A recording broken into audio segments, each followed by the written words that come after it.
ulcerosa, vimos apendicitis y pancreatitis, ¿verdad? A grandes rasgos vimos definición y manifestaciones clínicas.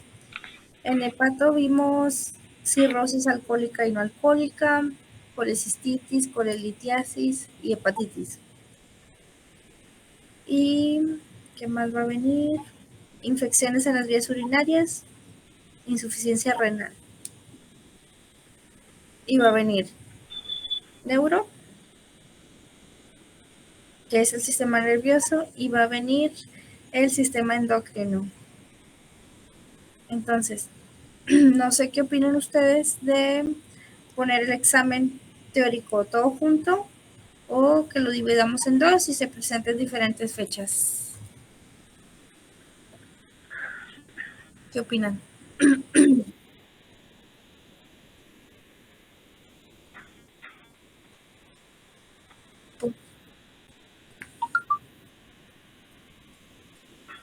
El examen práctico pues se le va a asignar una sola patología a cada quien.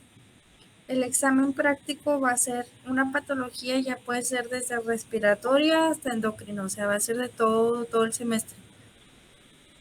Pero el teórico no, el teórico sí va a ser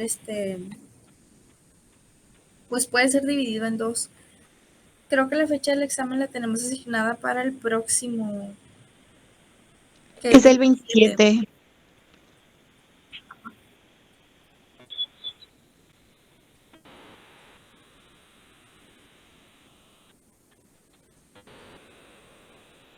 Sí, igual siempre. Sí, está bien. Me parece bien. Porque como ya es, o sea, se empalmaría con el próximo trimestre, porque ustedes ya estarían terminando el trimestre en mayo. Pero como ya es la última clase de clínicas, o sea, ya no volveríamos a ver clínicas, no creo que haya mucho problema en que se les aplique un teórico.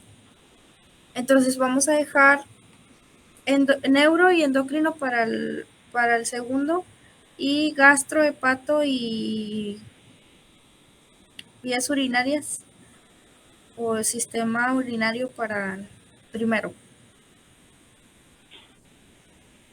No sé. Está bien, maestra, sí. Bueno, A mí la verdad me da igual. está bien. Si quieren, anoten ahí para que lo tengan a la mano las enfermedades que vimos Sí. para el primer parcial.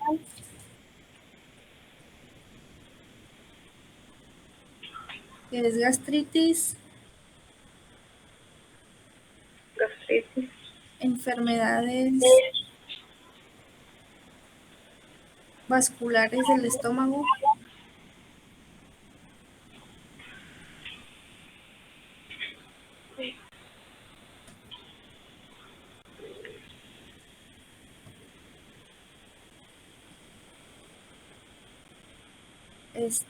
también vimos pancreatitis y apendicitis. Del otro vimos cirrosis alcohólica y no alcohólica.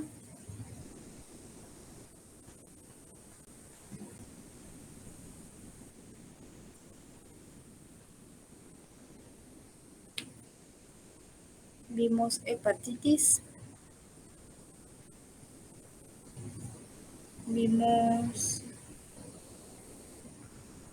colecistitis y colelitiasis.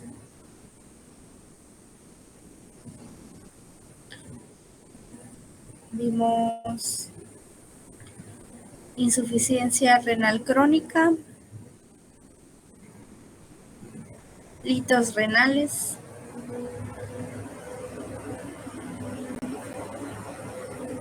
infecciones en las vías urinarias. ¿Cuál fue la otra que hice de renales? ¿La qué, perdón? La que hice es la penúltima. Litos renales. ¿Y la última, perdón? infecciones en las vías urinarias. Ok, gracias. De nada.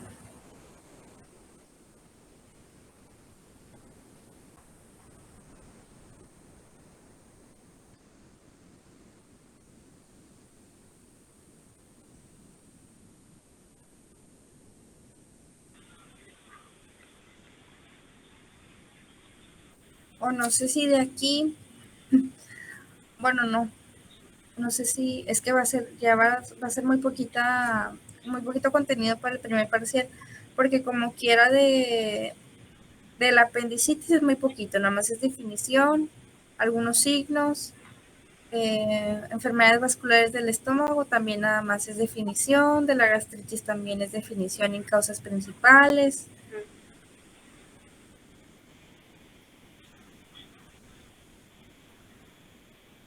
Sí, sí.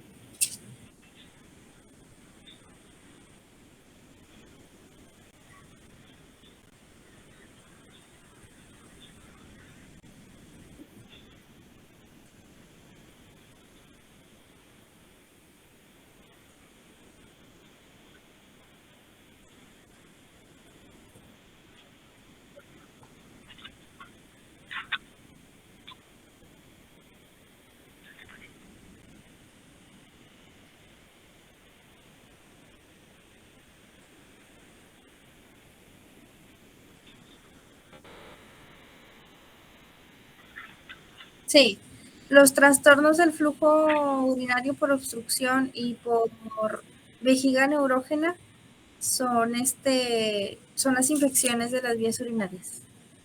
La nefrolitiasis son los litos renales y ahí nada más me faltó enfermedad de Crohn, pero no va a venir en el examen, por eso no te la dije. Y la acidosis metabólica, bueno, la vimos como causa de la insuficiencia renal. Cuando las toxinas no se estaban desechando bien, se generaba un ambiente ácido y eso me provocaba una acidosis a nivel metabólico, pero también hay otros factores que te pueden causar acidosis metabólica. Todo aquello que altere el pH del cuerpo, que tenga relación con el metabolismo del cuerpo, por ejemplo, cuando hay una hiperglucemia también se puede generar. También cuando hay hipercalemia, hipernatremia, todos esos te pueden generar acidosis metabólica. Entonces, como tal, así la acidosis metabólica en tema de examen no va a venir.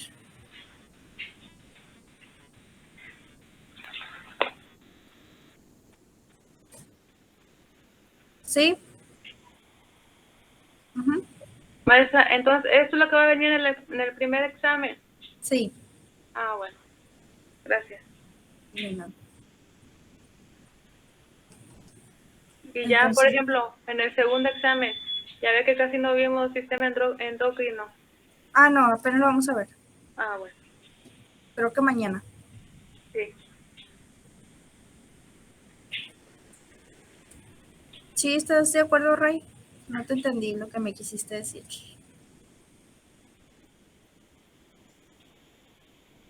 Ah, sí, es que son como subtemas, vaya. No. O sea, por ejemplo, si yo te pongo aquí, te estoy diciendo apendicitis o gastritis ulcerosa, gastritis también va a enlazar la gastritis ulcerosa, por lo tanto, las úlceras pépticas y todo eso. Y así, por así decirlo.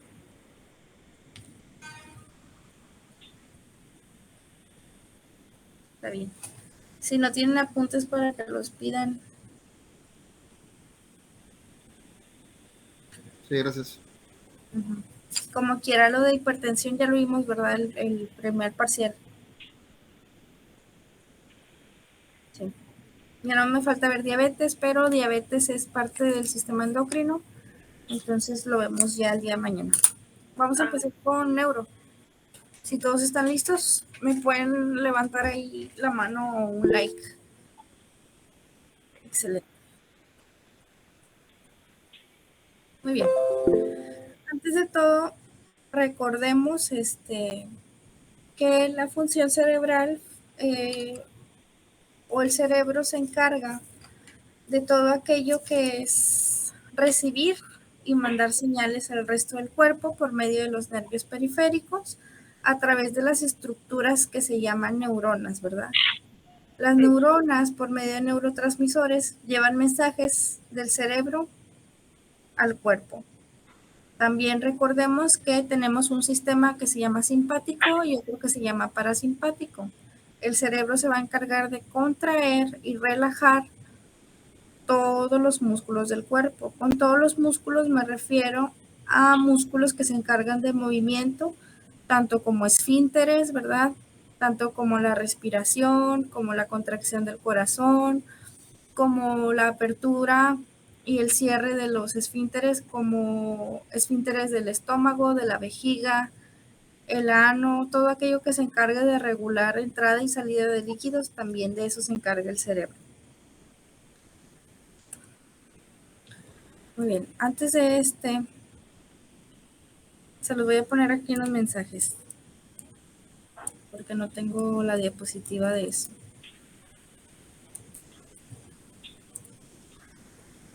Hay dos estructuras, una de ellas es el SARA y el cerebro.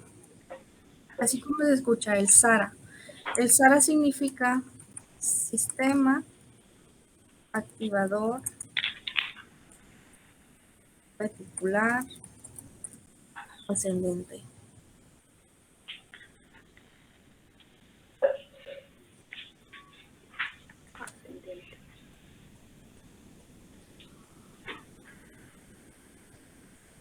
Y vamos a ver de qué se encarga. La voy a poner en otra diapositiva mejor. Sí pueden ver la diapositiva que se edita, ¿verdad? Que la estoy editando.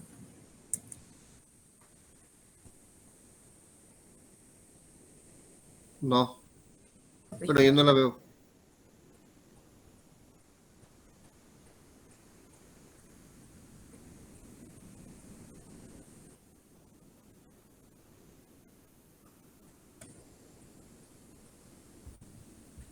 ¿Ahí la ven? Dejaste de preocupar. Ya estoy viendo. Muy bien. Muy bien. SARA significa Sistema Activador Reticular Ascendente. Y este se va a encargar de controlar el estado de alerta o el estado de conciencia.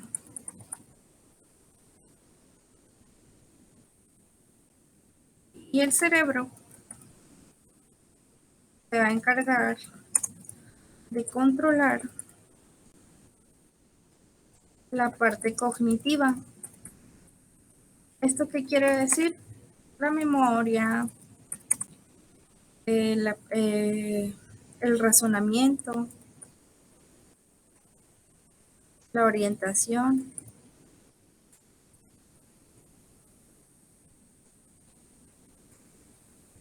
El cerebro ya lo tenemos identificado como una estructura, ¿verdad? Ya sabemos que tiene masa, que ocupa un espacio, etcétera. Pero el SARA no es una estructura como tal, de manera anatómica, sino que es un conjunto de neurotransmisores que se van a encargar de comunicar de manera ascendente, así como su nombre lo dice, del cerebro al resto del cuerpo. Vamos a citar un ejemplo. Yo tengo afectado el SARA. Si yo tengo dañado el SARA, si el SARA se encarga del estado de conciencia o del estado de alerta, si el SARA está dañado, vamos a tener una depresión del estado de la conciencia. ¿Qué quiere decir? Que si el SARA es el que me mantiene alerta, pues podemos encontrar al paciente con somnolencia, lo podemos encontrar en estupor, lo podemos encontrar en letargo, etcétera, ¿verdad? Entonces, si un hemisferio del cerebro se daña,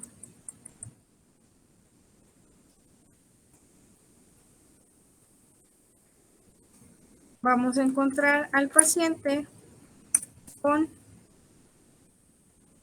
afasia, con incapacidad de hablar, disartria, que es la incapacidad de articular palabras. Lo podemos encontrar con paresias, parestesias, que es esa sensación de hormiguitas o de pérdida de la fuerza. Y todo esto siempre va a ser en un lado en un lado corporal.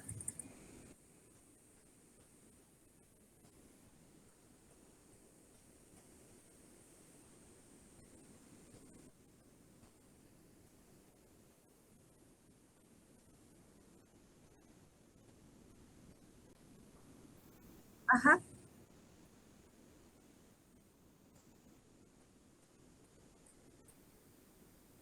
Sí, sí, exactamente eso. Y siempre como la comunicación está cruzada, si tú te dañas el hemisferio derecho del cerebro, la parte izquierda de tu cuerpo es la que se va a ver afectada. Si tú te dañas el lado derecho, tu parte izquierda del cuerpo es la que se va a ver afectada. Entonces, aquí yo nada más quiero que identifiquen cuál es cuál es el sistema que se está viendo dañado, ¿verdad? Por ejemplo, si nosotros llegamos con un paciente y al realizarle el ABDI no me responde y no me contesta, está en coma, o sea, que está inconsciente, pues la estructura que está dañada pues es el SARA, ¿verdad? En cambio, si yo voy con un paciente, le hablo, me contesta, pero no sabe dónde está, no sabe cómo se llama, a lo mejor tiene amnesia retrógrada después del golpe que sufrió, pues entonces está dañado un hemisferio del cerebro, ¿verdad? Nada más ahí para que quede claro que el cerebro pues es el que controla la parte cognitiva y que es diferente tener dañado el área cognitiva a tener una depresión del estado de la conciencia. ¿Ok?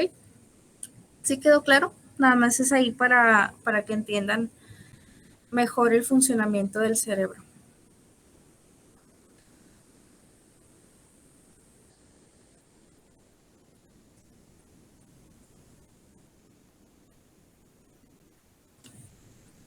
No, mira, por ejemplo, nada más es para que... Sí, es parte de fisiología, sí, así es. Muy bien. Ahora sí, tenemos esta primera patología que es un evento cerebrovascular o un evento vascular cerebral o un ataque cerebral vascular, pero normalmente se conoce como EBC, que es evento vascular cerebral. Es conocido como un ataque encefálico, es una causa de base estructural de un déficit mental, neurológico o ambos. Puede afectar cualquier parte del encéfalo, lo que incluye el cerebro, el SARA o ambos. Con frecuencia hay alteración del suministro sanguíneo. Muy bien, a grandes rasgos, si quieren anotar, el EBC es una obstrucción o una ruptura de un vaso sanguíneo del cerebro.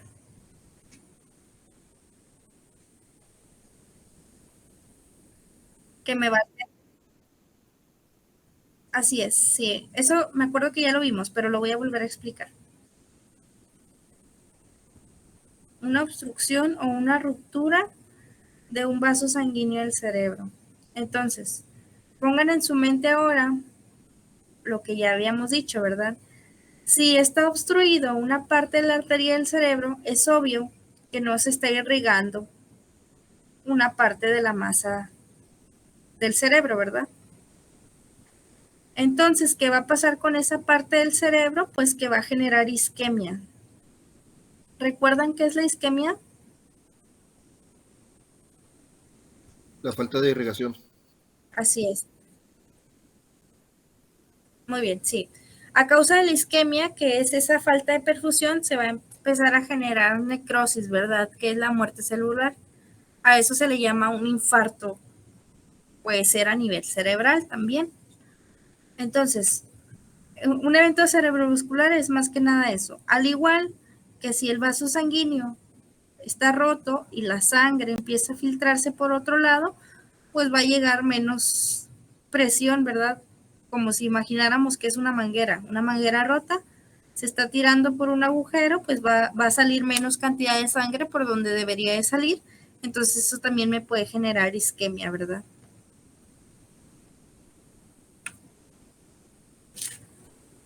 Muy bien. El evento cerebrovascular se va a dividir en dos. Uno es isquémico y el otro es hemorrágico. Si quieren ahí anotarle. Evento cerebrovascular se divide en isquémico y en hemorrágico.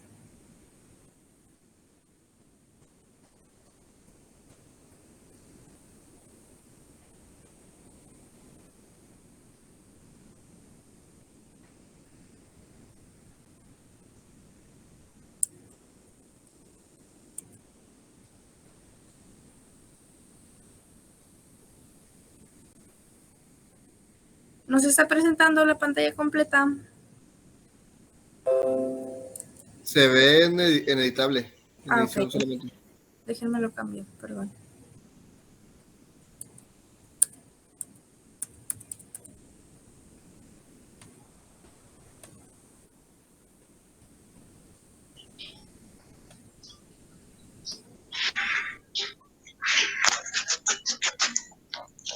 Ahí ya, ¿verdad? Se ve mejor.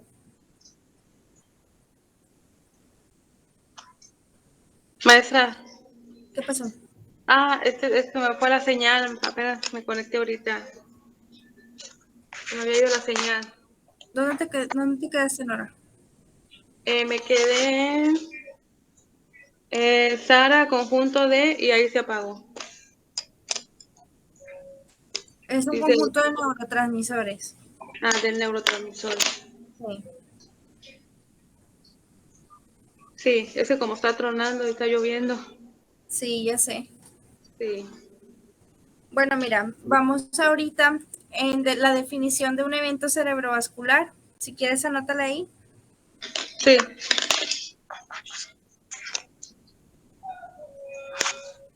O tómale Dile, captura. sí, le tomé captura ya. Muy bien. Entonces les decía que el evento cerebrovascular se divide en isquémico y hemorrágico. Ujú. Listo, ahí ya vas a la par, no hemos avanzado más. Bueno, gracias. De nada. Entonces, a su vez, el isquémico va a tener otra categoría, dos categorías más. ¿Se acuerdan que el parcial pasado vimos que era un émbolo, que era un coágulo y que era un trombo, ¿verdad? Decíamos que un coágulo pues es aquel tapón que se genera después o posterior a una lesión en un vaso sanguíneo, ¿verdad? Se empiezan a juntar las plaquetas y generan un tapón que se llama coágulo. Cuando ese tapón viaja por el torrente sanguíneo se le llama émbolo y que cuando ese émbolo llega a otro lugar y hace un tapón en un lugar diferente se le llama trombo, ¿verdad? Sí. Bueno, después de esta definición o a raíz de esta definición va a nacer la subdivisión del isquémico. Vamos a tener un evento vascular cerebral tipo trombótico y vamos a tener un evento vascular cerebral tipo embólico también. ¿Quién me puede ayudar a leer el trombótico?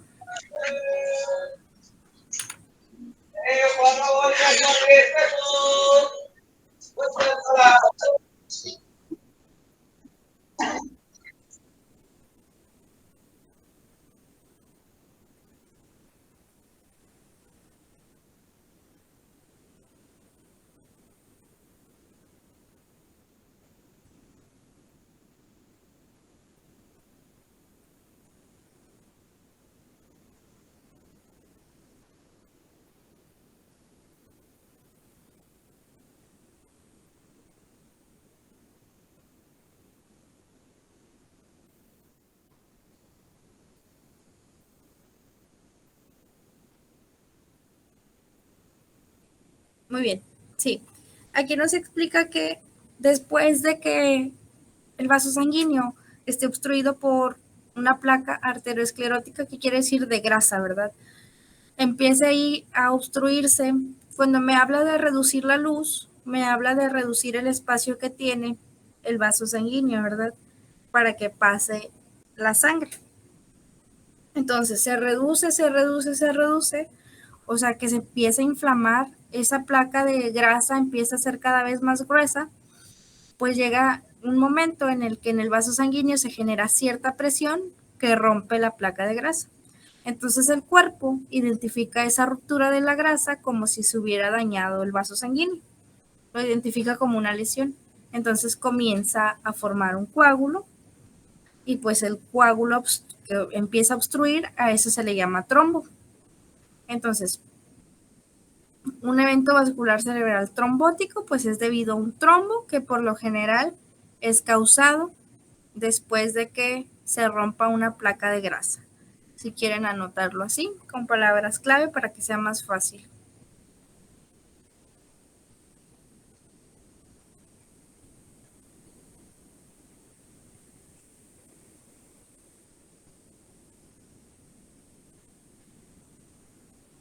O pueden ponerle, ocurre de forma secundaria al desarrollo de un trombo localizado dentro de la arteria cerebral. Si quieren hasta ahí, hasta ese punto, para fines de examen, está bien esa definición.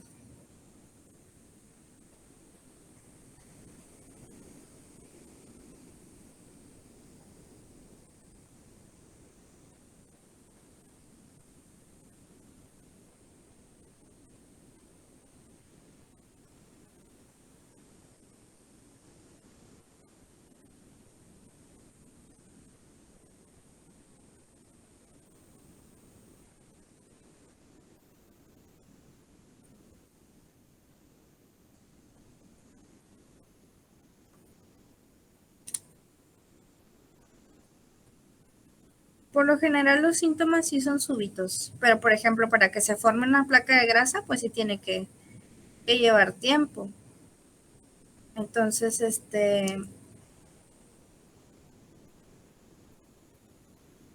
así es, sí, son síntomas súbitos.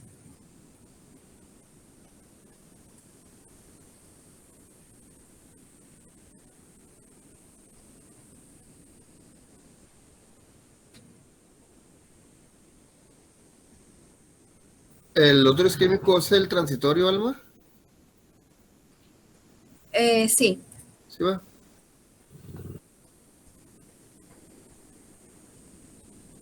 porque si la arteria no está obstruida en su totalidad, pues no va a dar síntomas. Entonces, hasta que se obstruye en su totalidad, empiezan los síntomas de manera súbita. Hasta ahorita tenemos evento cerebrovascular dividido en isquémico y hemorrágico, que a su vez el isquémico se va a dividir en trombótico, embólico y transitorio, que ahorita los vemos.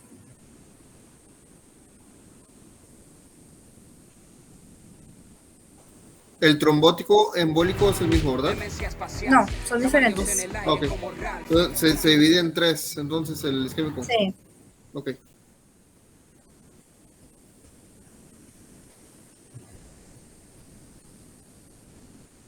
Ustedes me dicen cuándo le puedo cambiar. Ya, si quieres ya. Muy bien. Y tenemos el embólico. Se origina debido a un émbolo que se formó de manera remota en otra parte del cuerpo. Genera exactamente lo mismo, una obstrucción en la arteria cerebral, pero que fue originado en otra parte del cuerpo, se desprendió, llegó al torrente sanguíneo y me ocluyó una arteria cerebral. Aquí como más común, o la parte más común del cuerpo que me va a generar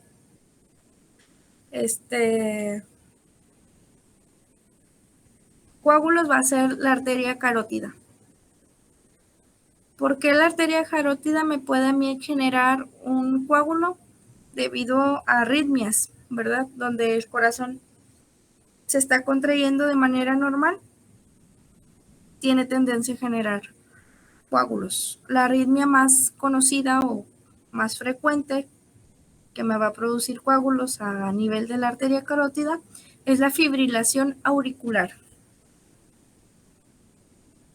La fibrilación de las aurículas. Entonces está fácil. El trombótico es debido a un coágulo que se formó en la arteria cerebral, y el embólico pues es debido a un émbolo que se formó en otra parte del cuerpo, viajó al torrente sanguíneo hasta que me obstruyó una arteria del cerebro. ¿Sí se entiende? ¿Qué pasó?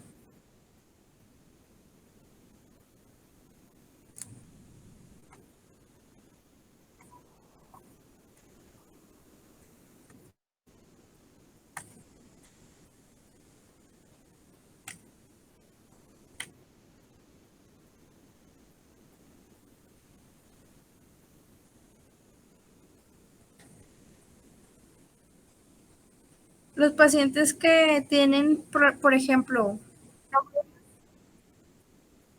sí, sí, los pacientes hipertensos que tienen problemas en sus factores de coagulación, o sea, que están lentos sus factores de coagulación y tienden a generar muchos coágulos, o pacientes que ya han presentado infartos, ¿verdad? Todos esos se les dan medicamentos preventivos. Ya una vez que presentan su cuadro clínico o que el médico conoce que son propensos a generar coágulos, les dan medicamentos que son antiagregantes plaquetarios, que son para prevenir que vuelvan a sufrir.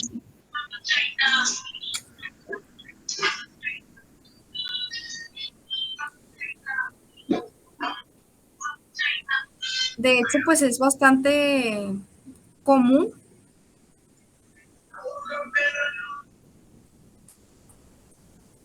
los infartos, y se producen por el mismo motivo, ¿verdad?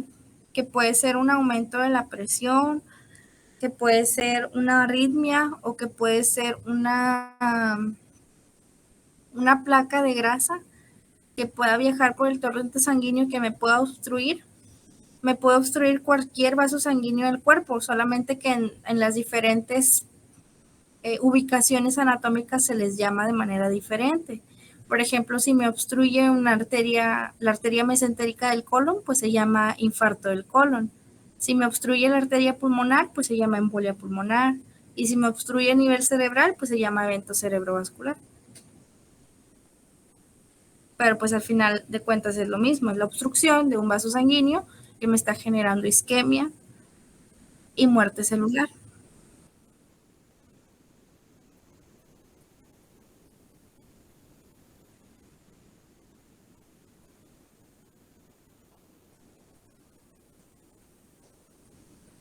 Así es.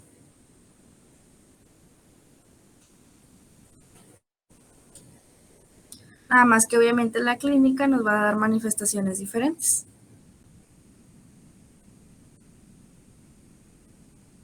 Muy bien, continuamos.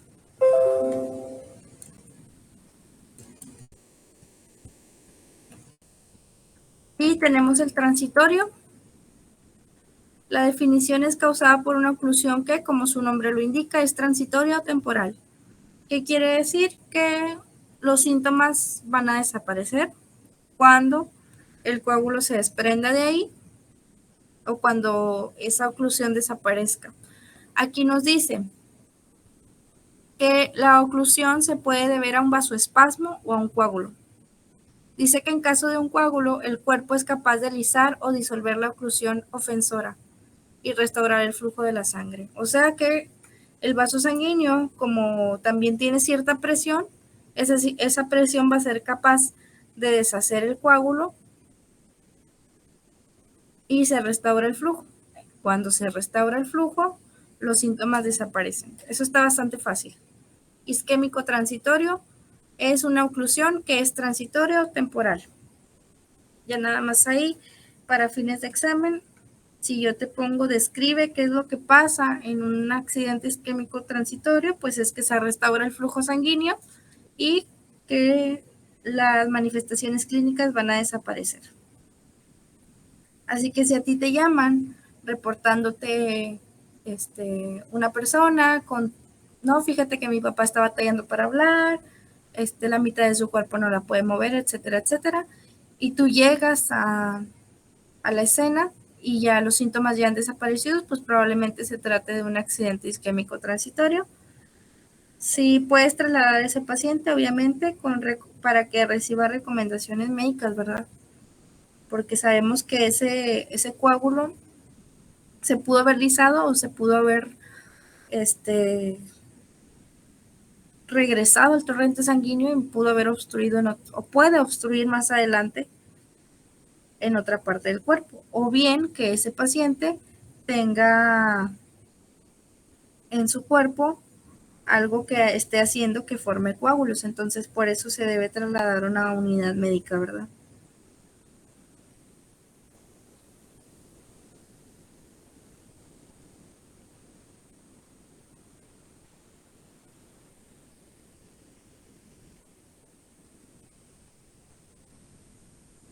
Ustedes me dicen cuándo les puedo cambiar.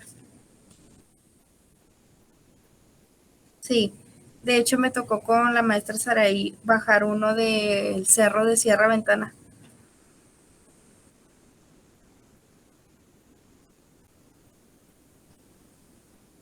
Ahorita te voy a decir las manifestaciones clínicas, pero casi siempre en un evento vascular cerebral te vas a guiar porque te vas a guiar o lo vas a encontrar porque casi todo es EMI, o sea, hemiparesias, asimetría facial, pero solamente en la mitad del cuerpo. A la gente coloquialmente lo conoce o dicen que les dio una embolia, pero pues es eso. Al paciente que nosotros nos tocó, pues no movía absolutamente para nada la mitad de su cuerpo, entonces era puro peso muerto que nos tocó cargar. Pero pues ese señor no tenía control médico porque como vivía allá arriba en el cerro y estaba obeso, pues no bajaba a consulta. Entonces era hipertenso.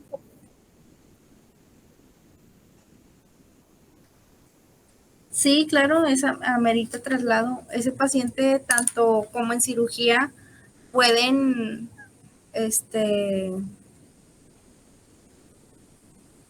¿cómo se dice? Pueden extraer el coágulo y pueden restaurar el flujo sanguíneo para ver si se rescata la parte del cerebro que se dañó o pueden quedar así permanentemente, ¿verdad? Porque ya puede llevar mucho tiempo con isquemia y lamentablemente en pacientes que duran mucho tiempo con isquemia, pues ya no se puede rescatar esa parte del cerebro que tuvo muerte celular. Y algunos quedan así, o sea, con secuelas irreversibles que ya no pueden mover la mitad de su cuerpo.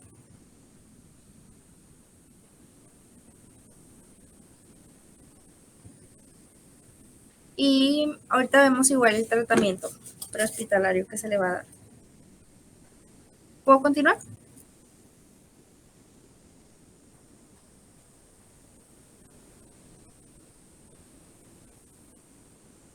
Muy bien. Y después de esas, porque ya vimos las 3 categorías, que es embólico, trombótico y transitorio, ¿verdad? Sigue la próxima categoría, que es un evento cerebrovascular hemorrágico. Y pues nos va a hablar meramente de la ruptura de un vaso sanguíneo.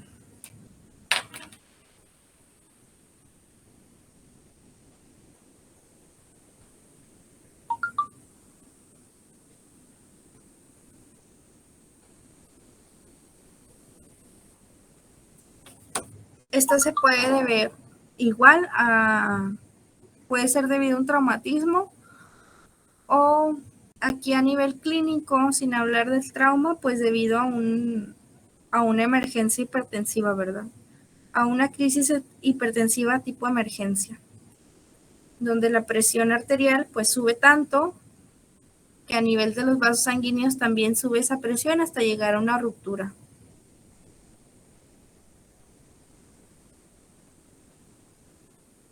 ¿qué es lo que va a provocar esa salida de sangre? Pues obviamente que la sangre se empiece a acumular dentro de las meninges. Entonces, como consecuencia de un evento cerebrovascular hemorrágico, vamos a tener también un hematoma, ¿verdad? Ya sea subdural, subaracnoideo, epidural, etcétera, ¿verdad? Esos ya los vieron, ¿no? En trauma, los hematomas. Ok. Entonces, aparte de tener síntomas de evento cerebrovascular, después, si eso avanza, ¿verdad?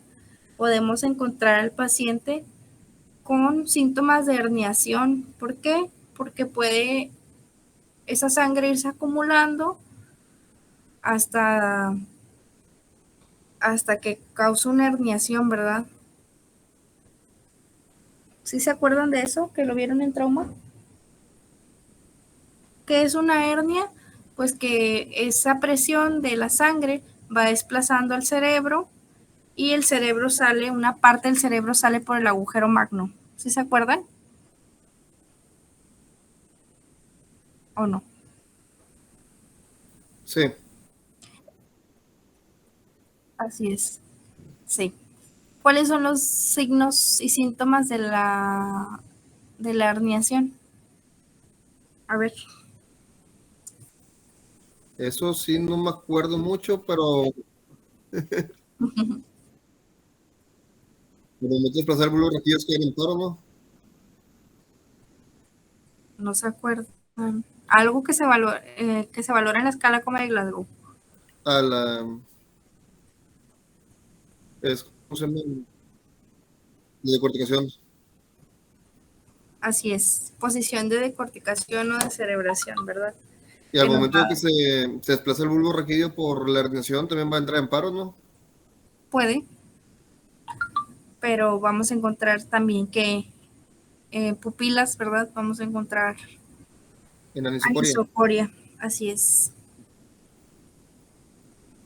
Tanto puede ser por un evento traumático como también puede ser desencadenado por un evento cerebrovascular hemorrágico. Así que si llegamos con un paciente que está en descerebración o decorticación, con alteración en las pupilas, ¿y cuáles respiraciones son características de la lesión cefálica?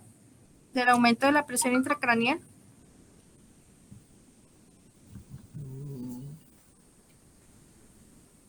Hay unas respiraciones.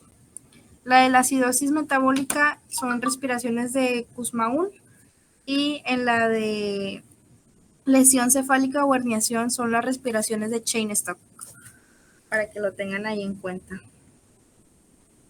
Creo que ya lo vieron también en trauma.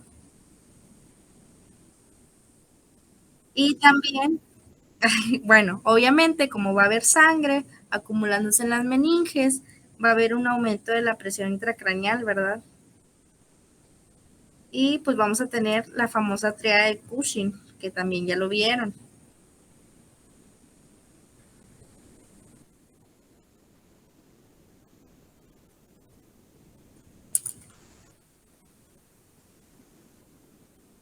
Siéntese.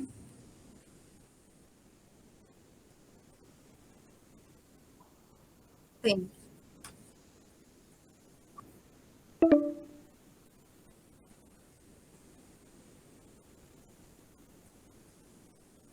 Sí, base de... Me llegó una alerta que se va a cortar la llamada en 10 minutos.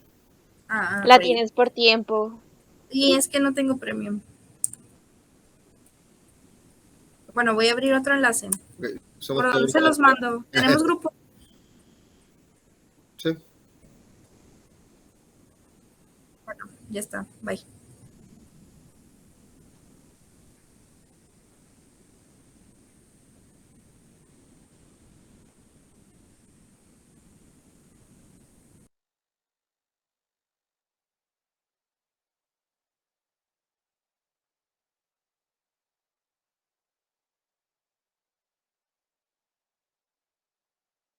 Me aburro en gacho y en línea, güey.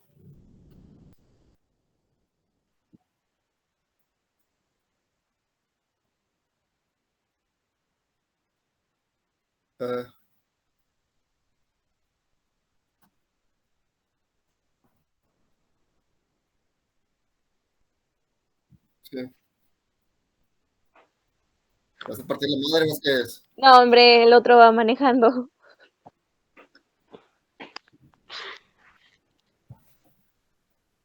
Ahorita vamos a ser presentes de cómo se parte la madre del pendejo por ir manejando. Ir manejando tomando puente, ¿verdad, güey?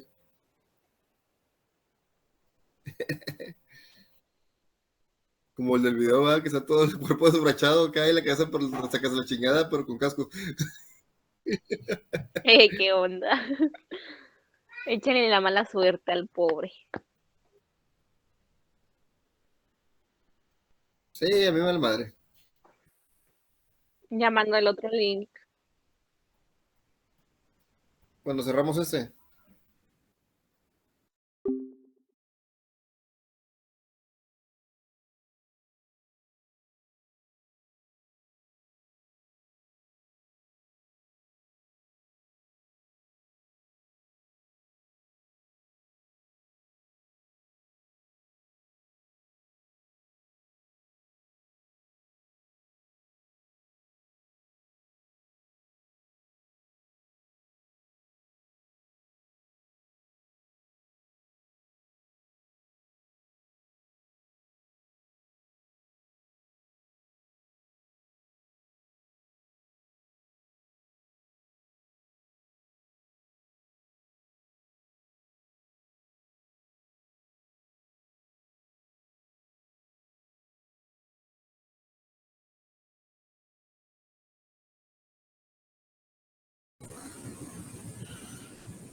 Ay, ese sonido me está haciendo ojitos.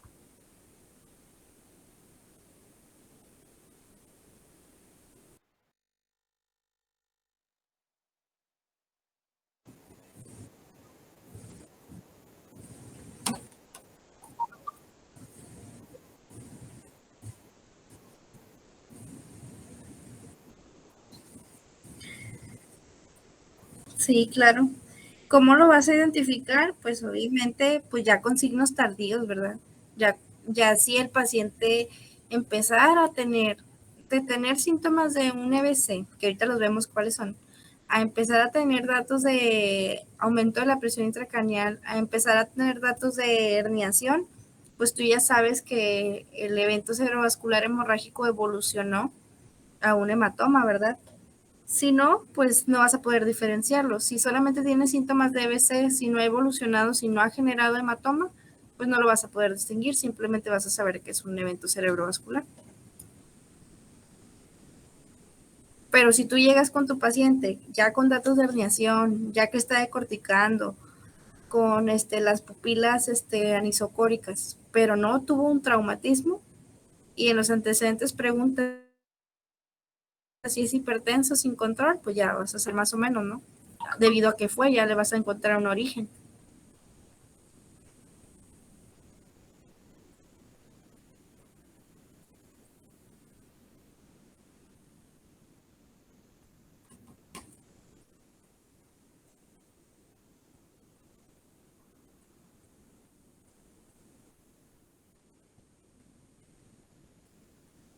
Sí,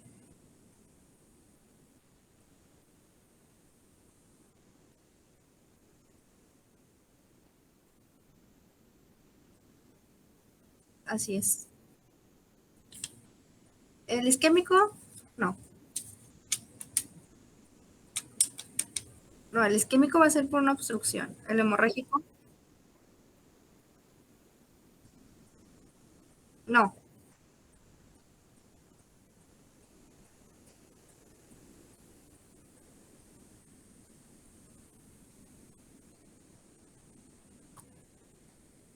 Sí, según yo hablando y puse la cámara en lugar del micrófono.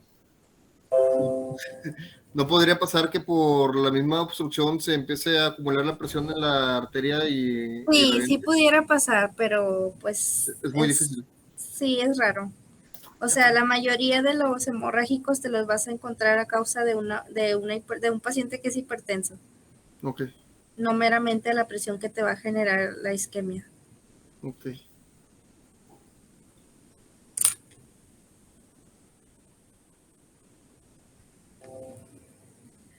bien, ahora sí. Encontramos las manifestaciones clínicas. ¿Por qué? Porque va a estar dañado un hemisferio del cerebro, ¿verdad? Entonces, habíamos dicho al principio que la parte cognitiva, la parte que me va a controlar la memorización, el control de movimientos y todo eso, pues va a ser el cerebro, ¿verdad? El SARA va a estar intacto porque sí va a estar recibiendo señales, el paciente va a estar despierto, puede estar hablando, pero pues con dificultades, ¿verdad? Va a haber cefalea intensa, por lo general súbita. Los pacientes te van a describir como el peor dolor de cabeza que han sentido en su vida. A raíz de eso, pues comienzan los síntomas. Asimetría facial. ¿Qué quiere decir? Que la mitad de la cara se va a ver flácida. Tú le vas a decir que levante las cejas y nada más se va a levantar una. Le vas a decir que sonría y solamente una comisura de labio se va a levantar. ¿Qué son las paresias? Paresias son la debilidad. Las parestesias son la sensación de hormiguitas, que sienten hormigueo. Disartria, pues,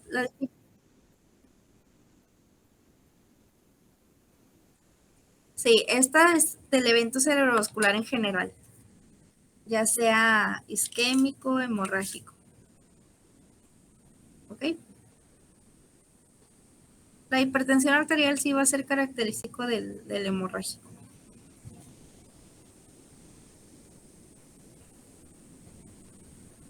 Disartria va a ser la dificultad para articular palabras. Tú le puedes decir al paciente que repita una frase, ¿verdad? Como el ferrocarril es de color rojo, ¿verdad? Con cierta dificultad de pronunciación para ver si él puede pronunciarlo. Le vas a decir al paciente, si trae cubrebocas, que ahorita es muy común que se retire el cubrebocas, que te mire de frente y le vas a decir que sonría, le vas a decir que levante las cejas y ahí tú vas a notar esa asimetría facial.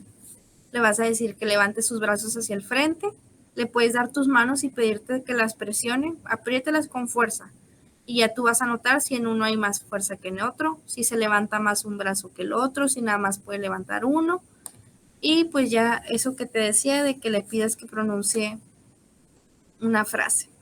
A esa escala, ¿cómo? Perdón?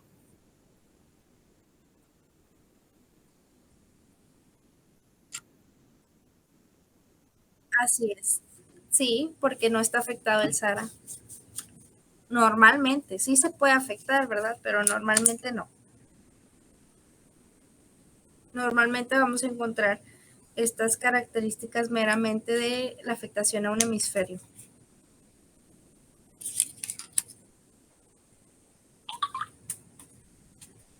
Y pues esta es la escala de Cincinnati, ¿verdad? Nada más me va a valorar esos tres aspectos. Tú le vas a pedir al paciente que realice eso. Ya si te da positivo en Cincinnati, pues tú vas a darle su posible diagnóstico de evento cerebrovascular, ¿verdad?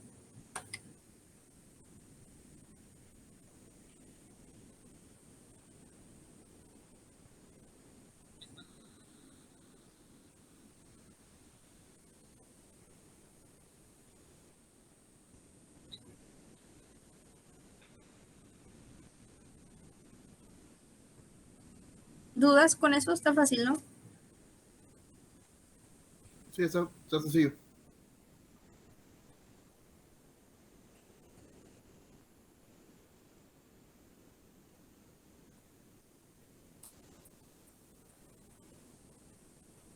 ¿Quieres que te ponga una imagen de Google? Ahí voy.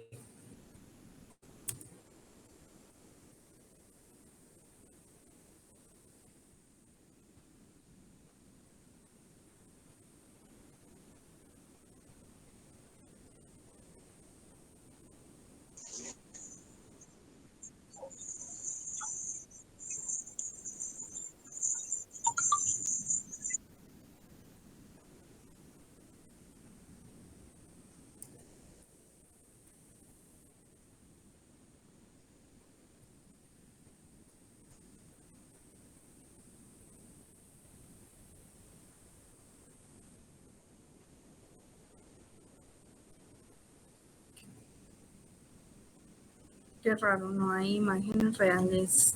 Ay, voy, déjame te busco una.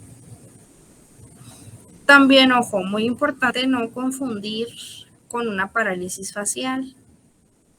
Han visto que a veces a las personas grandes, o no necesariamente a las personas grandes, ¿verdad? Pero se les enchueca la boca. Sí. Bueno, eso es una parálisis facial. Es por la inflamación de un nervio de la cara, del trigémino o del facial. Así es, sí. Y en la parálisis facial, por lo general, ¿verdad? Se da por cambios térmicos y solamente presentan pues la lesión en la cara. Y muy característico de la parálisis facial es que la boca se va de lado.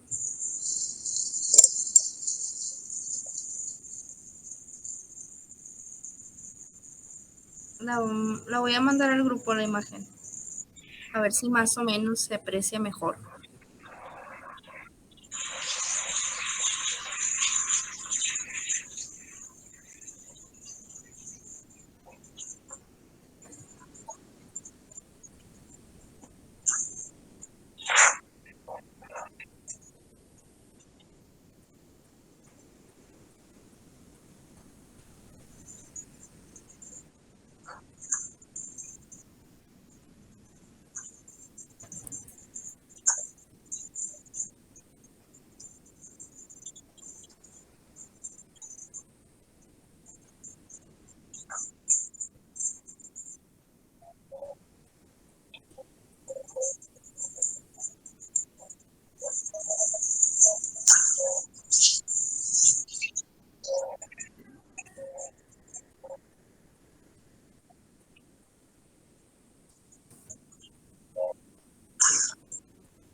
Sí.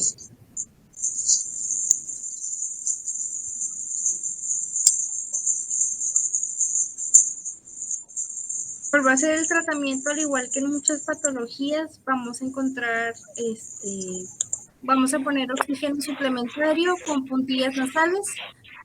¿Por qué? Pues porque obviamente va a haber una falta del flujo sanguíneo. Sabemos que la sangre transporta oxígeno, ¿verdad?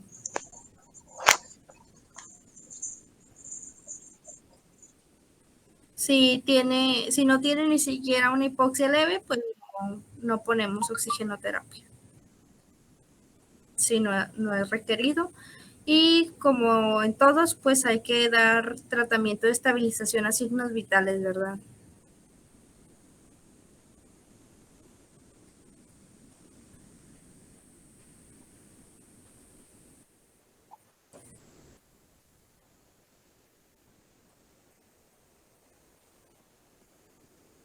Sí, claro. Con hipoxias leves. ¿Y siempre va a ser Alma con puntillas nasales, como dices? ¿O depende ya No, del grado de hipoxia? depende del grado de hipoxia. Ok, gracias. Bueno.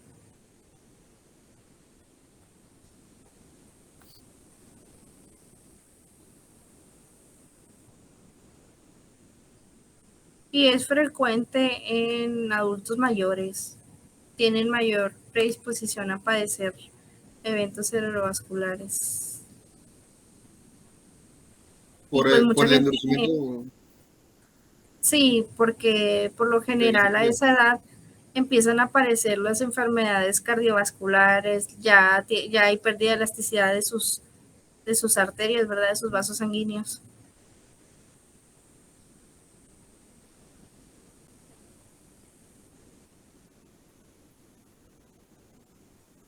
En un pediátrico sería por traumatismo.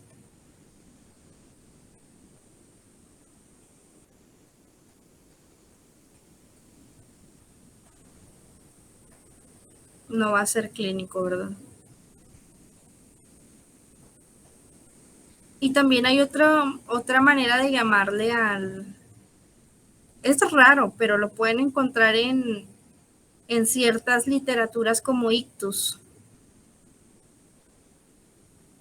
Pero realmente la palabra ictus a nivel médico se utiliza para definir como ataque.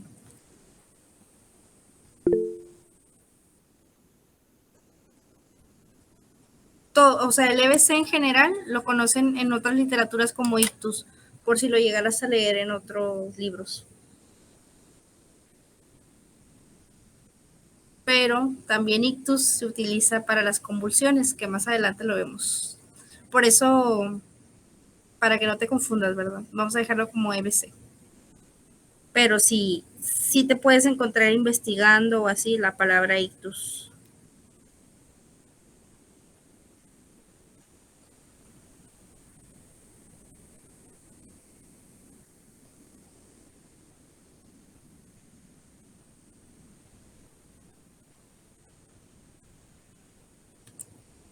Muy bien, continuamos. ¿Tienen dudas?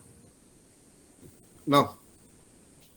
Bueno, me imagino que a lo mejor por una condición genética de que un niño que por algún motivo desarrolle esclerosis, pues a lo mejor sí podría ser por lo clínico, por sería muy difícil, ¿no?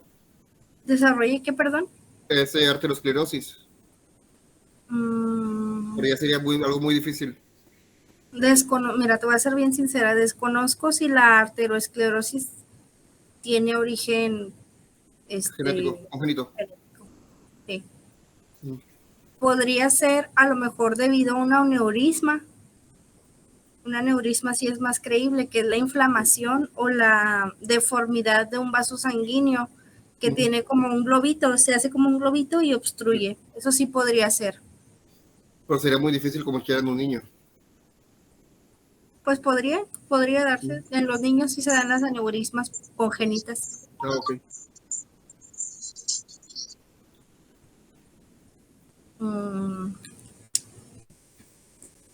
Te lo debo. Sí, si quieres lo investigo, o sea, lo checo y ya te doy una respuesta. Para checar en pacientes clínicos, ¿cuál sería como que las principales? Sí, de hecho es raro encontrar un evento cerebrovascular en un niño.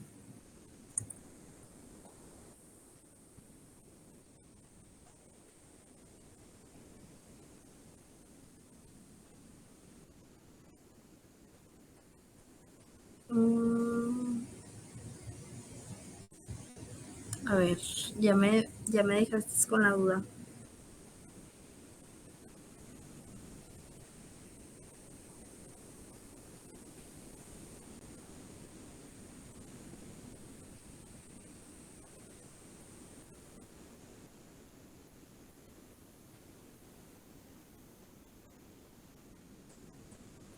Es la escala de coma de Glasgow modificada.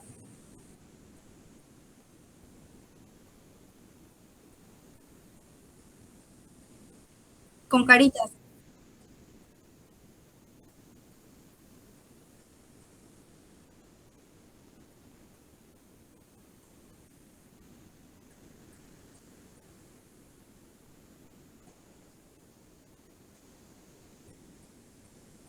Mira, si fuera un evento cerebrovascular, obviamente la sintomatología va a ser igual. ¿Por qué? Porque se está viendo afectado un hemisferio del cerebro. Pero lo que sí me causa mi duda o lo que te debo la explicación es a la etiología, ¿verdad? Al origen, al factor de riesgo como que más frecuente.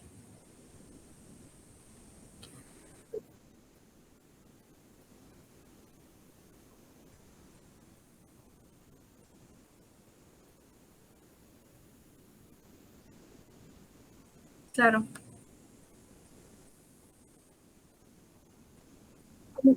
Es al igual que en un infarto, ¿verdad?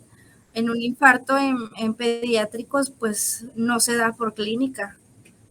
O sea, un paro cardíaco en un pediátrico no se da por un infarto, no se da por un por una enfermedad clínica, sino que se da por hipoxia que evoluciona a un paro cardíaco. Obviamente, conforme el cuerpo va creciendo, se pierde la elasticidad de las arterias.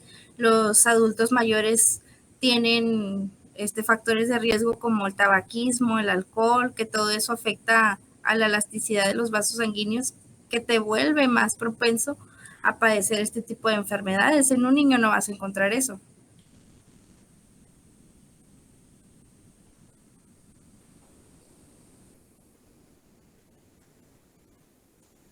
Probablemente. Pero déjame te lo investigo, ¿sí? Ya mañana te digo, mañana tenemos clase. O sea, podría ser por obesidad, pero no estoy segura que tan frecuentemente es. Pero vamos a dejar la explicación en adultos, ¿sí? Ya mañana reviso lo pediátrico para no quedarnos con la espina. Muy bien. Ok.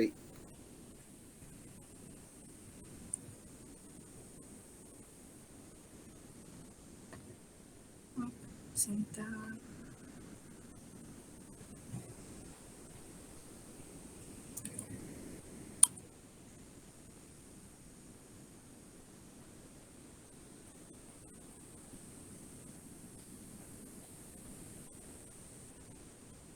Muy bien, vamos a hablar de epilepsia o aquello que llamamos como o conocemos como convulsiones o crisis epiléptica. Se caracteriza por alteraciones paroxísticas crónicas y recurrentes en la función neurológica, siendo común denominador las crisis o ataques epilépticos.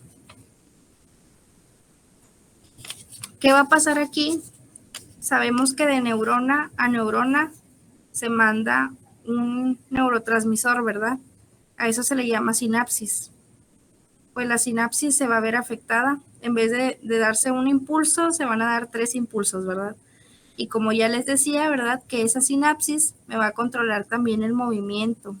Entonces, por eso hay pacientitos que al momento de convulsionar, todo su cuerpo se mueve de manera involuntaria. Esto se va a deber a diferentes afecciones.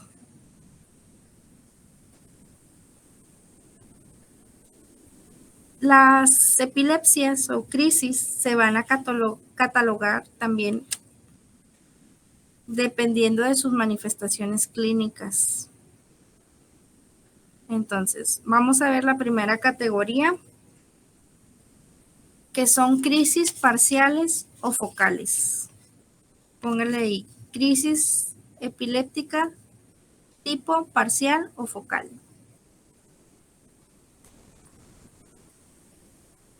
¿Cuál es la etiología o el origen de una convulsión?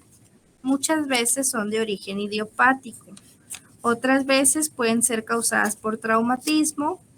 Otras veces también pueden ser de origen genético.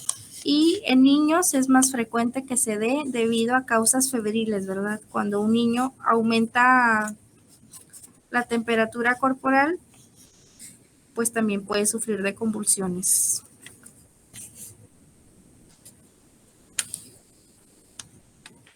Muy bien. ¿De qué nos hablan las parciales o focales? Es que solamente se ve afectada un área en específico de la corteza cerebral. Un lóbulo. ¿Se acuerdan también, verdad? Que el cerebro se divide en lóbulos. Pues me puede afectar solamente un área en específica. Dependiendo del área que esté afectando, van a ser los síntomas. ¿Cuáles son los más comunes? Que se muevan las manos y la cara, como si tuvieran un tic. Se llaman parciales o focales. ¿Por qué? Porque solamente se dan en un área localizada de la corteza cerebral y por lo general ocurren sin pérdida de la conciencia.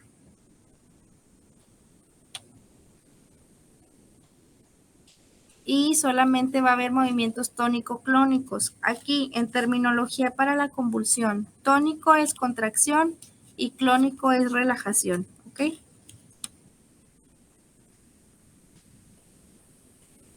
Limitados a una parte del cuerpo. Puede presentar parestesia, vértigo, alucinaciones, temor o delirio.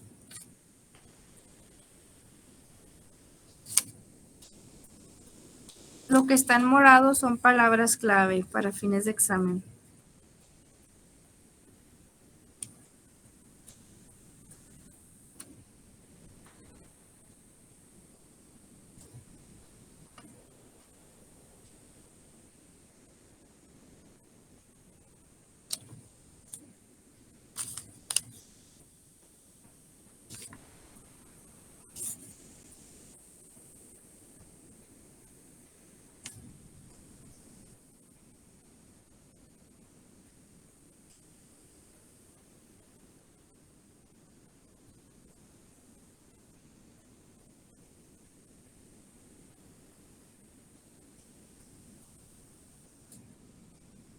Ustedes me dicen cuándo pueda cambiarle.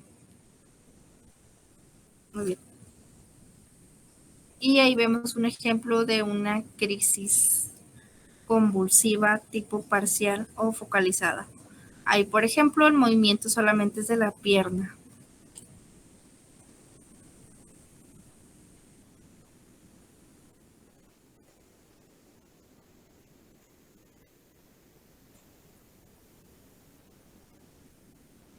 Así es, sí. Más común en manos y cara, ¿verdad? Pero ahí, por ejemplo, estamos viendo que nada más es un movimiento involuntario de la pierna.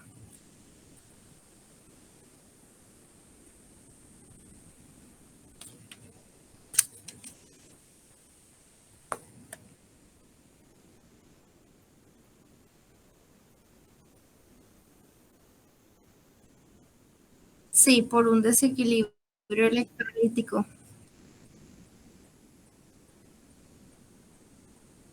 Sí, también.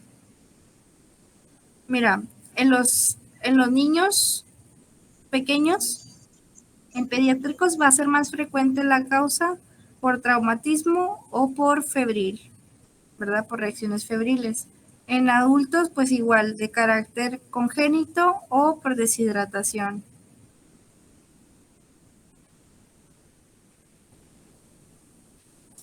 Y pues el traumatismo no varía en edad, ¿verdad?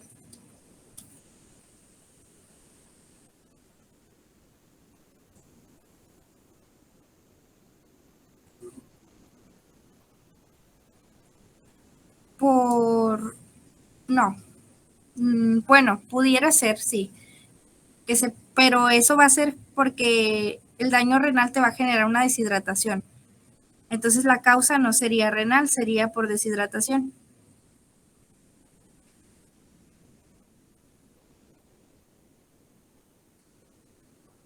Sí, electrolítico. Si a nivel renal se provoca una deshidratación, sí. Por eso se maneja como en causas, como deshidratación, independientemente del origen de la deshidratación, ¿verdad? Por ejemplo, por vómito, por diarrea, por no tomar, por no tomar líquidos, por sudar. A mí me pasó una vez atender una deshidratación severa con convulsión porque yo trabajaba en Plaza Sésamo y las botargas pues usaban la botarga en temporada de calor, entonces sudaban mucho y no se hidrataban, entonces eso también les provocaba pues desequilibrios electrolíticos y, y a mí me tocó atender uno ya en crisis convulsiva.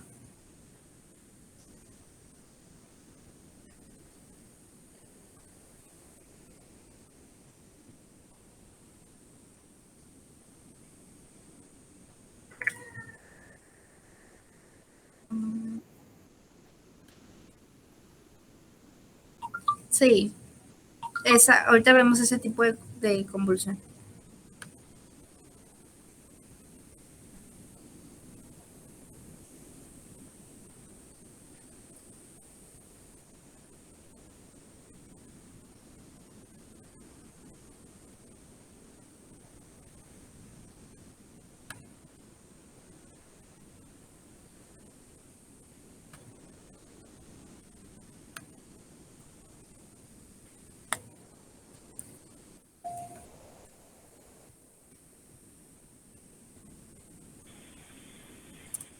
pueden invitar a Mónica a la reunión.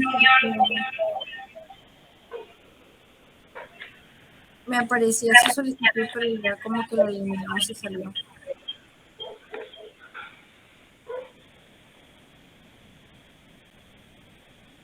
Bueno, continuamos. Ahorita que la mande otra vez, la acepto. Es que sí me aparecen aquí para admitir, pero me dejó de aparecer el de ella. Pues supongo que se salió. Bueno, entonces tenemos las simples también se van a dividir en, perdón, las focales o parciales se van a dividir en simples y complejas.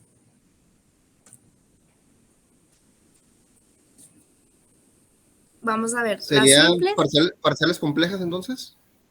así es.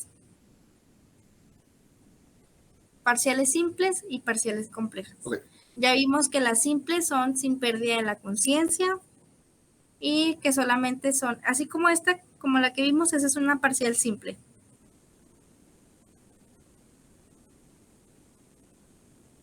¿Ok? Esta cuál va a ser su característica principal, que va a haber un cambio en la conducta. El paciente se va a desconectar del medio que lo rodea. Por ejemplo, yo puedo estar aquí platicando, dando clase y de repente me desconecté de la realidad, más aparte, voy a tener una pequeña actividad motora, igual como si fuera combinado una simple con una compleja. Puedo presentar un tic facial, un tic en manos y aparte me voy a desconectar de la realidad.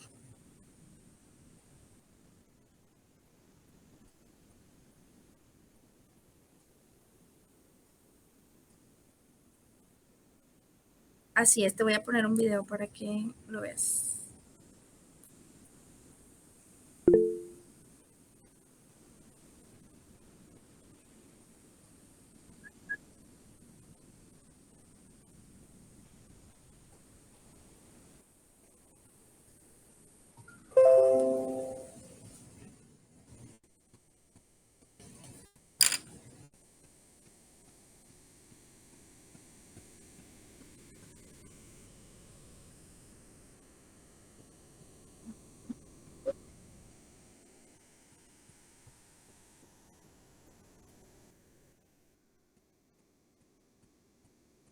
Es que cuando me salgo de la pantalla no veo, no he logrado En el controlar cómo grupo verla. puso que quería hablar, pero que Ok. nadie lo escuchaba.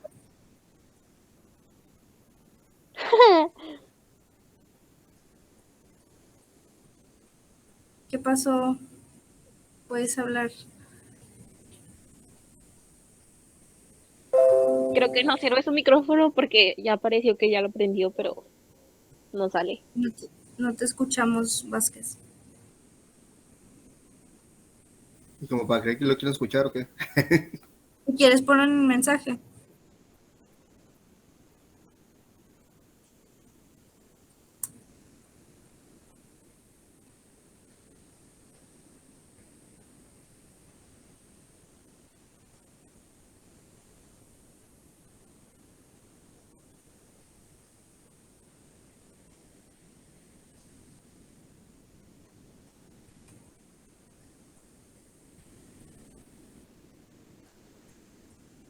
Bueno.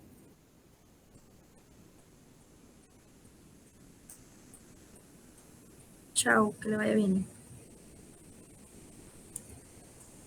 Que pida apuntes.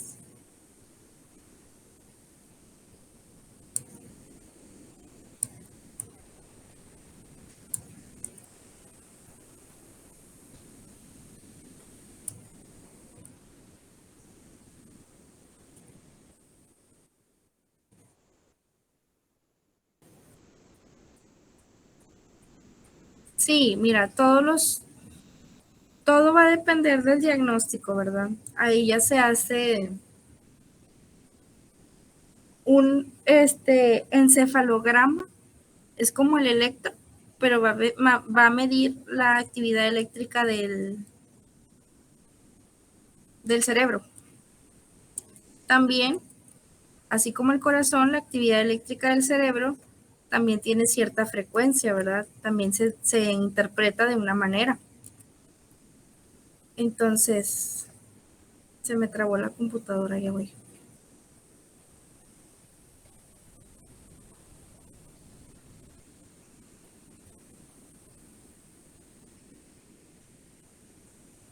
Al momento de tu detectar, ¿verdad? O que tienes tu primer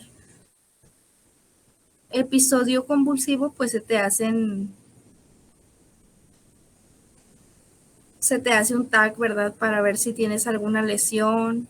Como te digo, muchas de las crisis convulsivas pueden ser de origen idiopático. Ya por eso también va a depender de la anamnesis, ¿verdad? Ya si te interrogan y todo, y algún familiar tuyo padece o padeció de epilepsia, pues se queda como que es de origen genético.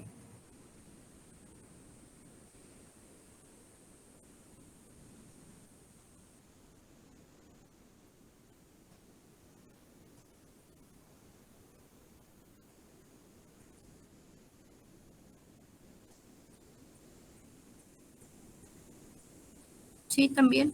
De origen traumático, un TCE.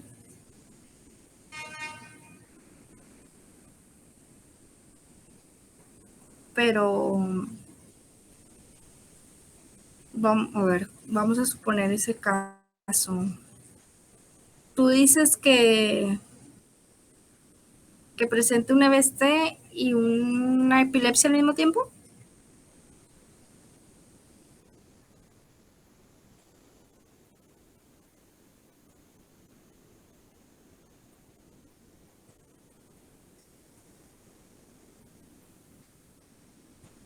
Que empieza a convulsionar.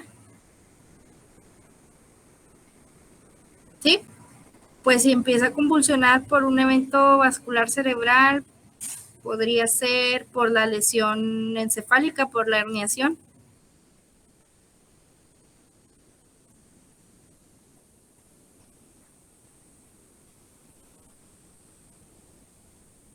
Ya estaría afectando el SARA, ¿verdad? Los transmisores. ¿No vieron cuando vieron hematoma que también puede haber convulsiones?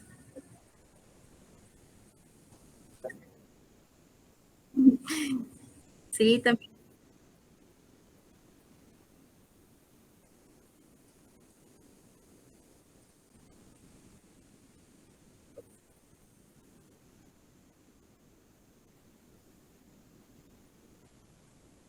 Si encuentras convulsión en el EBC, probablemente sea por la herniación o por el aumento de la presión intracraneal. ¿Ok?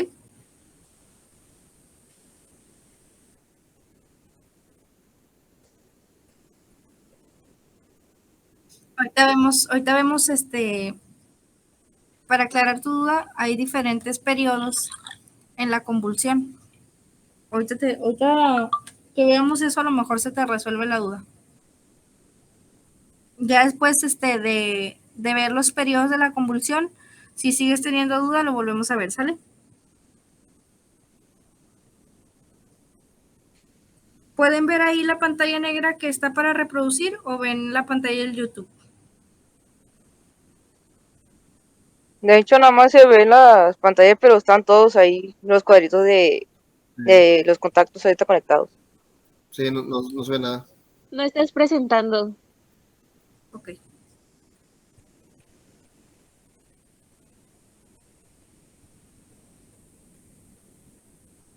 Ahí, Sí, ya. no tiene Ya sonido. acabó. Nada más es para ver una crisis parcial compleja, ¿ok?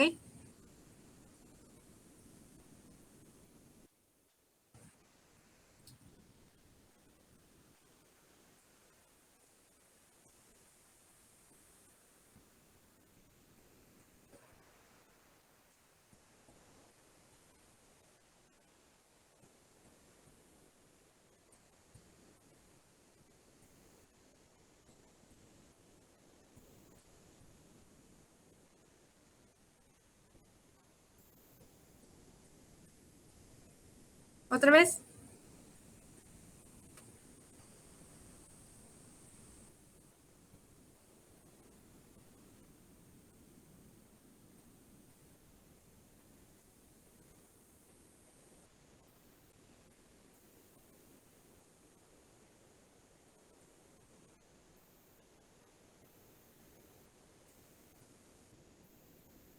Se ve a destiempo.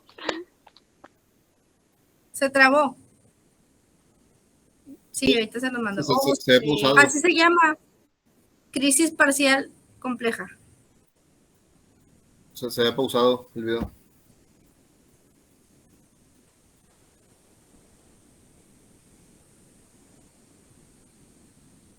Ahorita lo mando.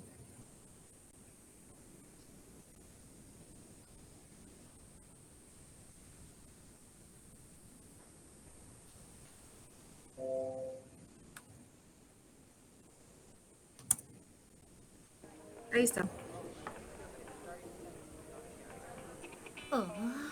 ¡Wow!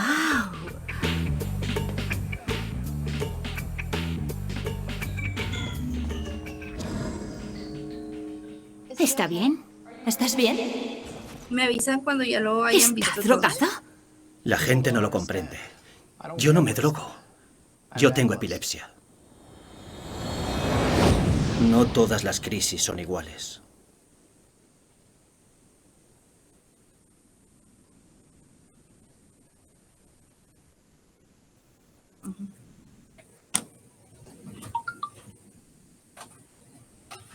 ¿Cuál es la característica de esto? Que si la persona está haciendo alguna actividad que es rutinaria, la puede seguir haciendo inconscientemente, ¿verdad? Puedo estar escribiendo y puedo seguir moviendo la mano como si estuviera escribiendo, pero pues me voy a estar desconectando de la realidad.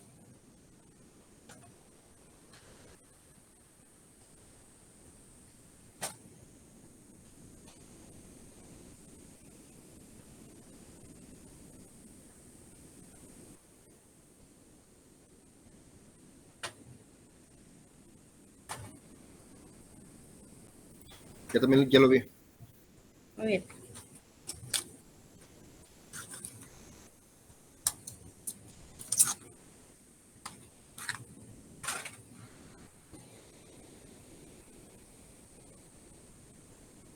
En esa viene ser patológica o puede ser evolutiva. ¿Cómo que evolutiva? O sea, que va evolucionando con el tiempo o con algún tipo, no sé, ya sea un traumatismo o Sí, sí, puede o ser sea, debido a enfermedad. Puede ser debido a enfermedad o puede ser debido a traumatismo o puede ser de origen genético. Y en los niños es más frecuente que sea por fiebre. va.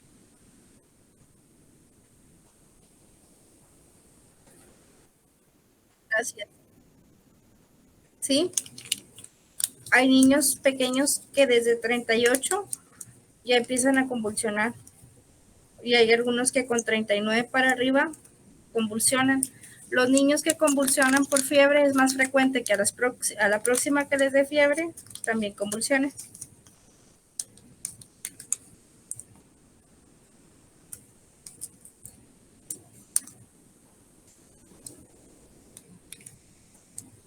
Luego, a mí me tocó ver a los adultos igual que con temperatura de 40 empiezan a ¿Cómo? Digo, aparte de los niños también los adultos. Lo que me ha tocado ver. Sí, Igual con temperatura empiezan igual. es más frecuente en pediátricos. Es raro que una temperatura, porque yo he visto, ¿verdad?, de que pacientes con 40, 39 sin convulsionar.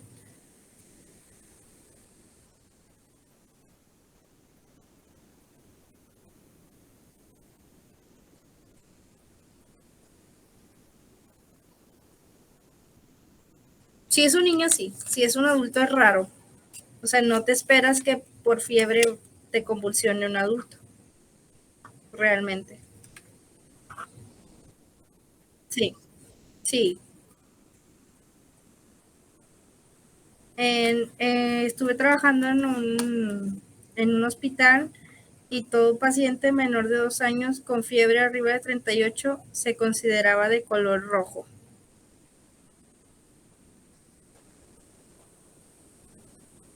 Porque no sé si sabían también que a la larga los pacientes que sufren epilepsia van teniendo deterioro neuronal y a veces puede afectar el funcionamiento de ciertas actividades cotidianas. Cuando ya son recurrentes, ¿verdad? Cuando ya tienen el diagnóstico como tal, que ya no es una causa que corrigiéndola se quita, que ya padecen como tal de la enfermedad de epilepsia.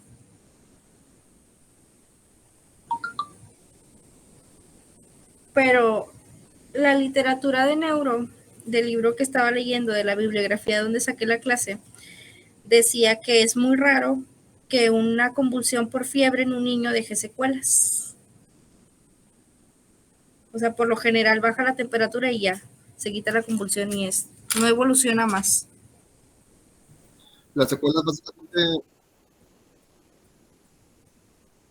las secuelas básicamente quedan cuando pues ya es como tal la enfermedad del síndrome epiléptico. Cuando Así son es. las crisis epilépticas, puede ser por cualquier motivo. Así es. Ok. ¿Qué pasó, Alejandro?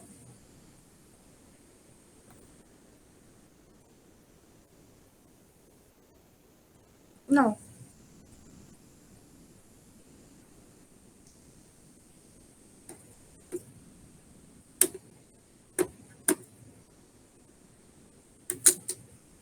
¿Paciente con qué? ¿Ray?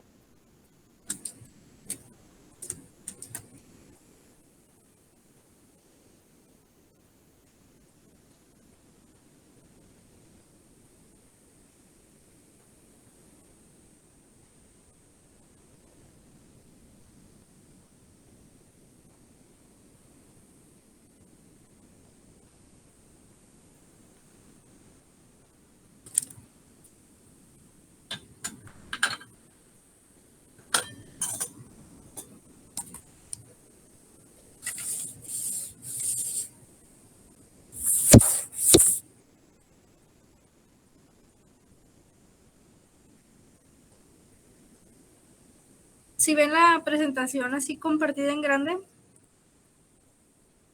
De hecho, parece que dejaste de presentar. Maldita sea. Ok.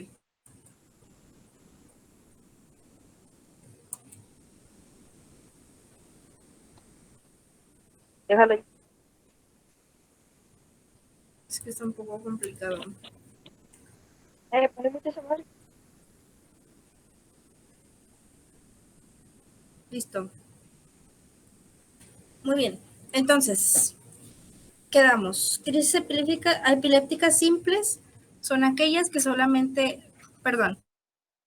parciales o focales solamente se dan en una parte de la corteza cerebral y se dividen en complejas y simples. Las simples no van a tener alteración del estado de conciencia, simplemente va a focalizarse en un movimiento repetitivo, por lo general en manos y cara, ¿verdad? Las complejas, pues sí vamos a tener un cambio episódico de la conducta y también podemos tener esto que es como un tic generalizado en una parte del cuerpo. ¿Dudas? No. Muy bien. No. Después tenemos las crisis focales generalizadas por acción secundaria. ¿Qué quiere decir? Así como tenemos simples o parciales, también tenemos generalizadas. Ahorita vemos las generalizadas, pero esta categoría nos habla de aquellas simples que evolucionan a una generalizada. Ya se imaginan, ¿no? Si si las parciales o focales solamente afectan una parte del cuerpo, pues ya te imaginas que las generalizadas son movimientos involuntarios en todo el cuerpo, ¿verdad? Entonces, de una parcial o focal me puede evolucionar a una generalizada. ¿Dudas? No, ninguna. Muy bien. Ahora sí. ¿Cuáles son las generalizadas? son las llamadas tónico-clónicas. Esas son las que normalmente vemos. Paciente que se cae y empieza a moverse, ¿verdad? Son generalizadas tipo tónico-clónicas, también se les conoce como crisis del gran mal. Se inician sin previo aviso, aunque a veces el paciente siente su posible inminencia por una serie de eventos. Se muestra apático, deprimido, irritado o más raramente eufórico. Todo este evento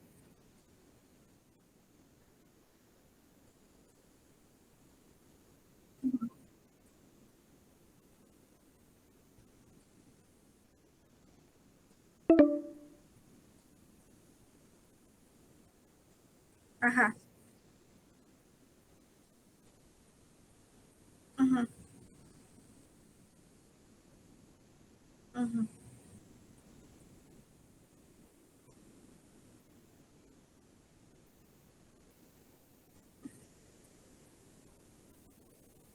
Uh-huh.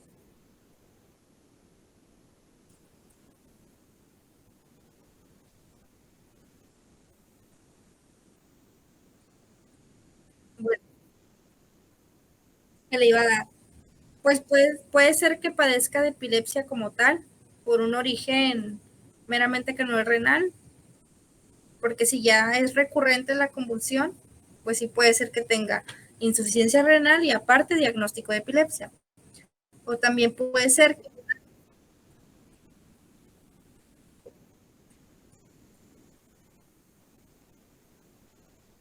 ajá,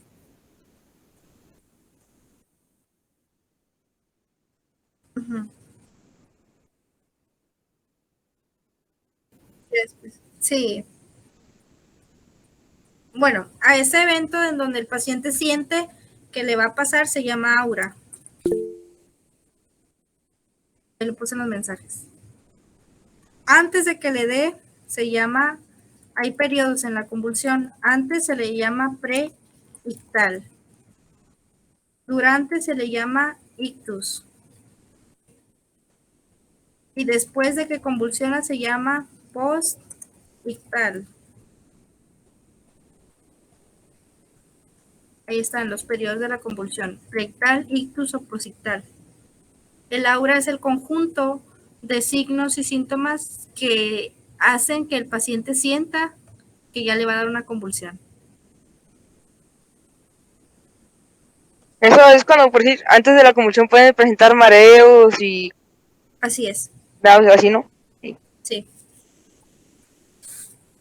Esto va a variar de paciente a paciente, porque puede decir, no, ¿sabes qué? Yo cuando voy a convulsionar siento que huele a flores, o yo cuando voy a convulsionar me duele la cabeza, o yo cuando voy a convulsionar así, o sea, dependiendo. Sí, no sé si me estoy equivocando. En ese tipo de crisis, en la que comenté la de los olores, es la de focal.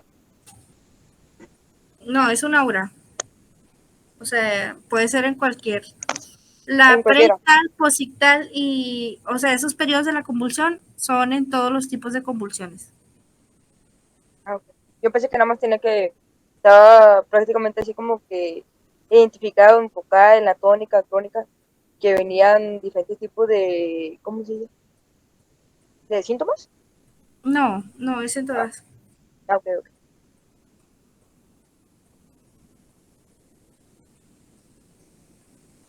Muy bien, las tónico-clónicas van a ser relajación y contracción de todos los músculos del cuerpo de manera involuntaria. Va a haber pérdida del control de la postura, por eso se caen al piso. Puede haber una emisión de un grito producido por la contracción de los músculos.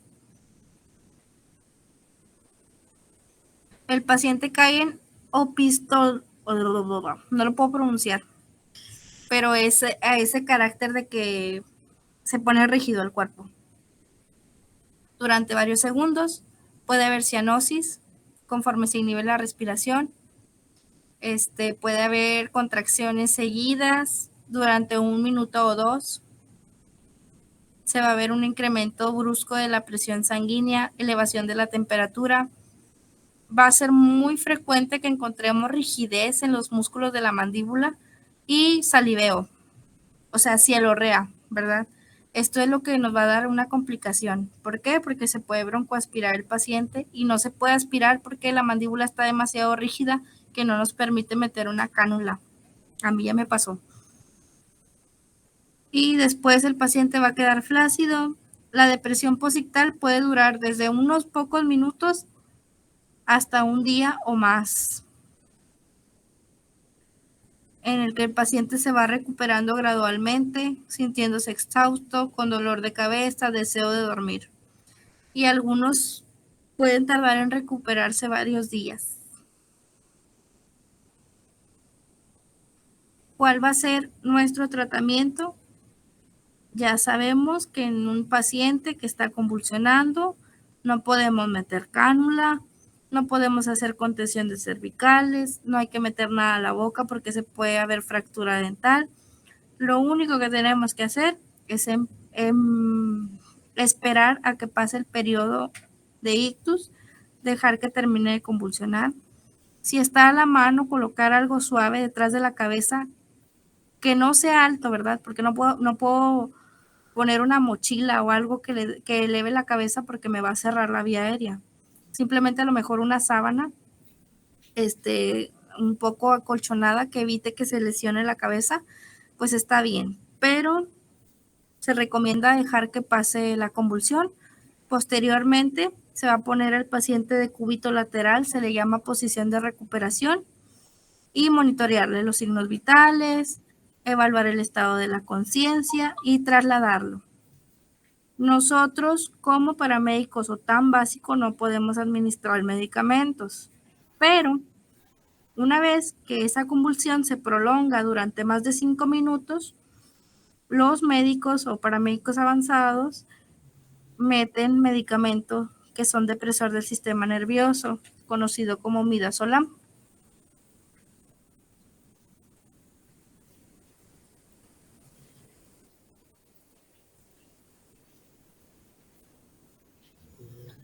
Ya dejaste de compartir tu pantalla. Sí, es que le piqué en escapar. También aparece que ya se va a acabar la llamada. 4 minutos. Ok. ¿Tienen dudas con eso? No. Muy bien.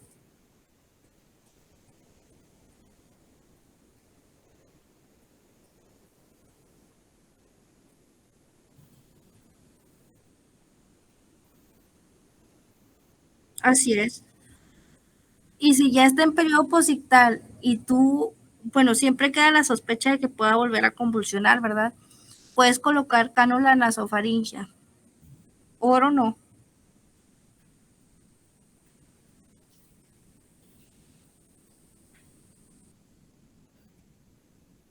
Así es, se traslada. Y tienes que contar cuánto tiempo lleva convulsionando para decirle al médico. ¿Sabes qué? Lleva 3 episodios de 5 minutos cada uno, así. Como si fueran las contracciones en los embarazados.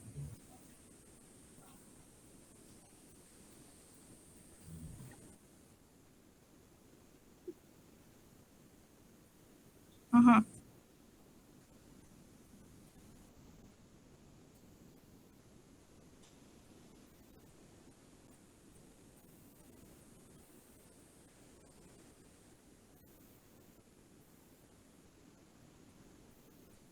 Ajá.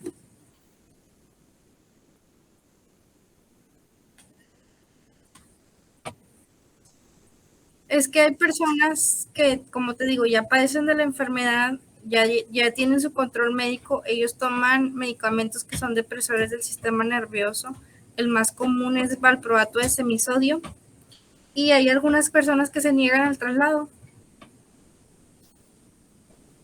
Ya cuando o sea, su periodo posictal no presenta de que síntomas graves y ellos ya conocen y la familia también ya conoce y saben que es porque se les olvidó tomar el medicamento o etcétera, y algunos se pueden negar al traslado, ya nada más que te firmen la responsiva.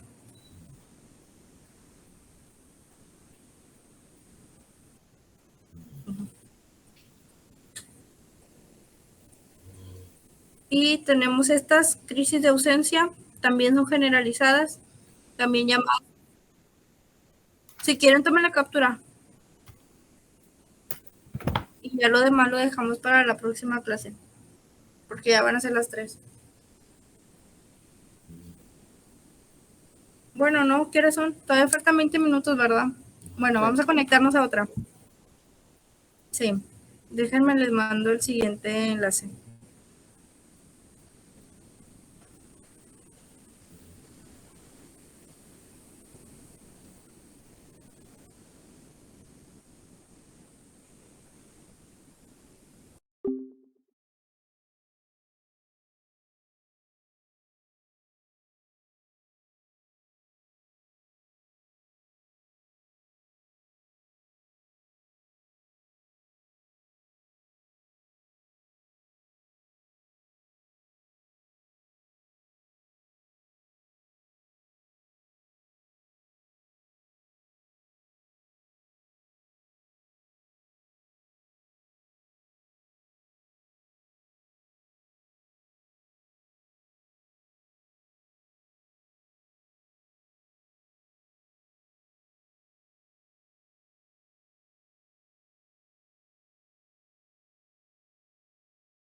Lo puedes,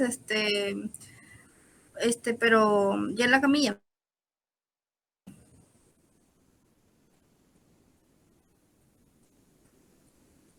Pues sí, por que tenga daño cervical.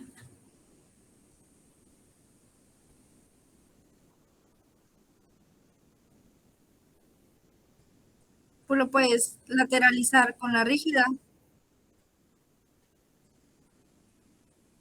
Lo puedes lateralizar con la rígida del cuerpo completo para evitar el daño cervical. O si tú ves que puedes aspirar, puedes optar por usar una cánula de aspiración flexible que sí quepa por la boca para poder aspirarlo. Si se te está complicando mucho el aspirar, pues vas a tener que lateralizarlo con todo y la rígida.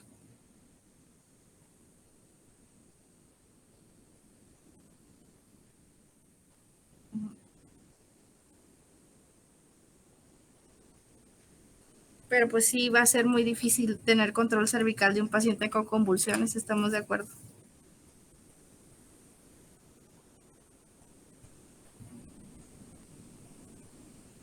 De hecho, hasta canalizar y tomarle.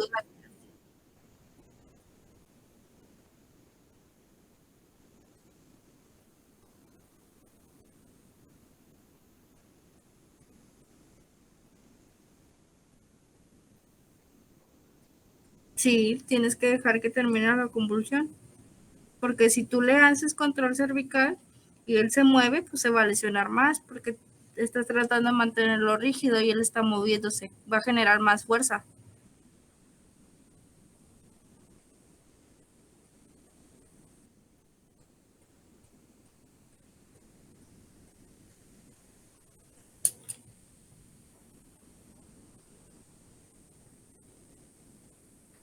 Muy bien. Tenemos esta también que es generalizada, es crisis de ausencia, también llamada crisis del pequeño mal. Es más frecuente en escolares y jóvenes. Rara vez se presenta en la pubertad.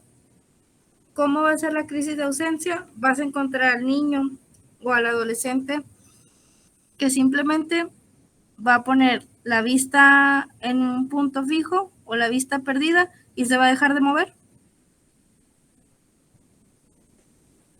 Puede estar jugando y de repente va a empezar a ver un punto fijo o va a ver a la nada y va a dejar de ser lo que estaba haciendo. Puede durar segundos, puede durar minutos. Y muchas veces las mamás y los papás no se dan cuenta o pasan desapercibidos.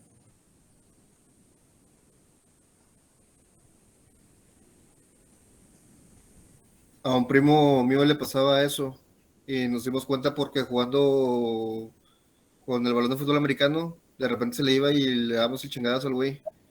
Y por eso lo llevaron acá porque de repente se quedaba ido acá y lo llevaron y estuvo en tratamiento como 7, 8 años con medicamentos hasta que se le quitó. Pudo haber sido una crisis parcial compleja. Sí, de hecho, Porque el diagnóstico perdón. que le dieron fue ausencias epilépticas. Ah, ok.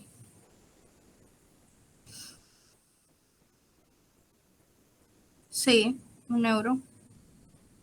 Tiene que ser TAC y encefalograma. Mi sobrino tiene autismo y pues como tienen conductas diferentes a los niños normales, pensábamos que era normal, que de repente estaba comiendo, jugando o así, y de repente veía para arriba y ya no se movía. Y luego Saraí nos hizo la observación de que podrían ser crisis de ausencia y dicho y hecho también padece de epilepsia y no sabíamos. Y eso fue a causa de que cuando era pequeño se cayó, se golpeó en la cabeza y nunca se fue a checar y tenía una lesión ahí cerebral. No supe de qué tipo, pero como los niños con autismo tienen el umbral del dolor muy alto, nunca se quejó.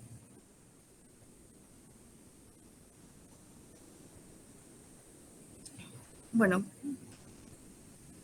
¿dudas con eso? Está fácil, ¿no?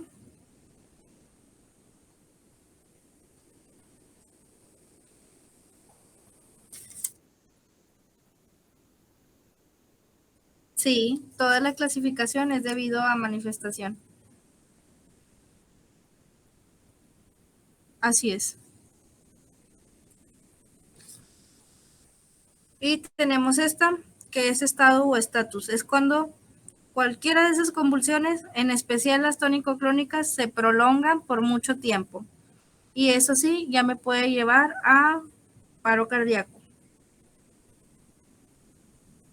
colapso circulatorio, a coma, taquicardia, disnea, a muchas complicaciones. Por eso, cuando una crisis de pasar a crisis se vuelve estado epiléptico, se colocan medicamentos depresores del sistema nervioso. Mayor a 5 minutos. Sí. Sí, no, una sola.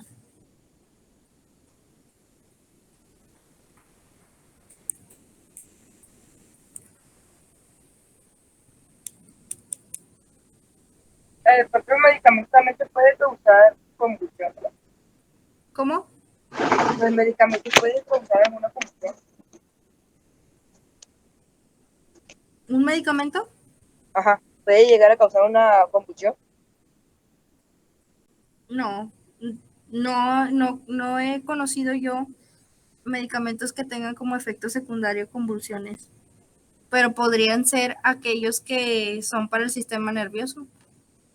Podrían ser aquellos que actúan meramente en el sistema nervioso. O tal vez no convulsión, pero siempre es como dices, la alteración del sistema nervioso que puede, que se le parece como si tuviera Parkinson, que empiezan con extremidades y empiezan a temblar o cosas así. ¿Cómo qué, perdón? No, las manos empiezan a temblar, o sea, que empiezan a temblar de cierta parte del cuerpo, como tipo tics nerviosos o algo así.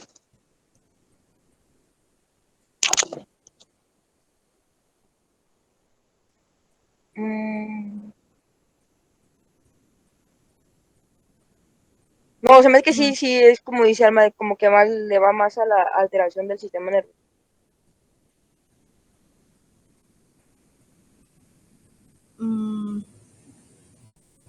No entendí. Es que en el trabajo, no, es que en el trabajo hay un chavo que toma, no recuerdo el tipo de medicamento que toma, lo toma a ciertas horas Ujú.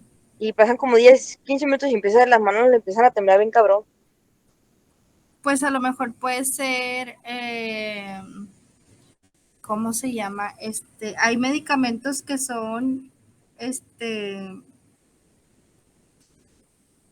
que aumentan la frecuencia cardíaca, pueden aumentar la presión arterial y eso podría ser un signo como de los pacientes hipertensos, pues tienen cierto grado de ansiedad. Podría ser algo así que le cause.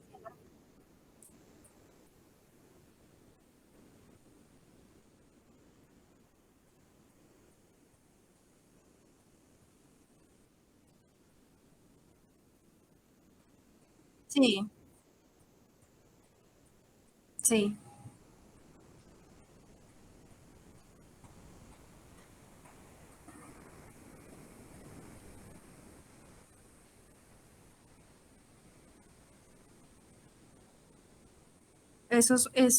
¿Cómo? Esos medicamentos se llaman o se dicen que tienen efectos ionotrópicos. Actúan directamente en los receptores ionotrópicos y esos hacen, ¿cómo se llaman? Funcionan directamente en el sistema nervioso central. Uno de esos ejemplos son, creo que era la ketamina.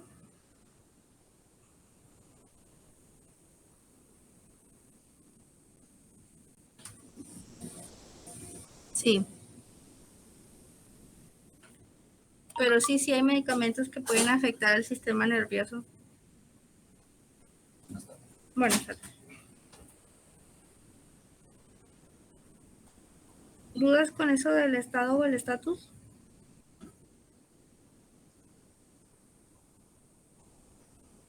No,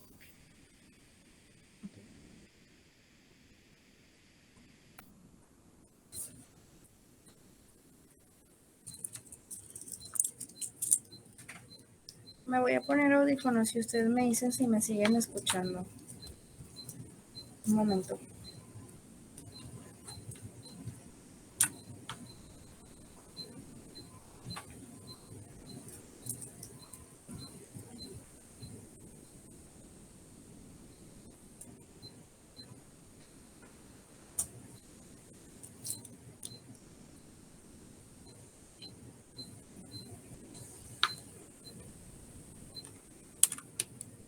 Ahí todavía.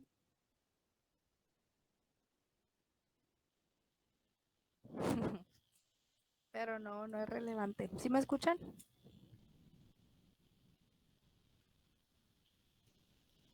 Sí, sí.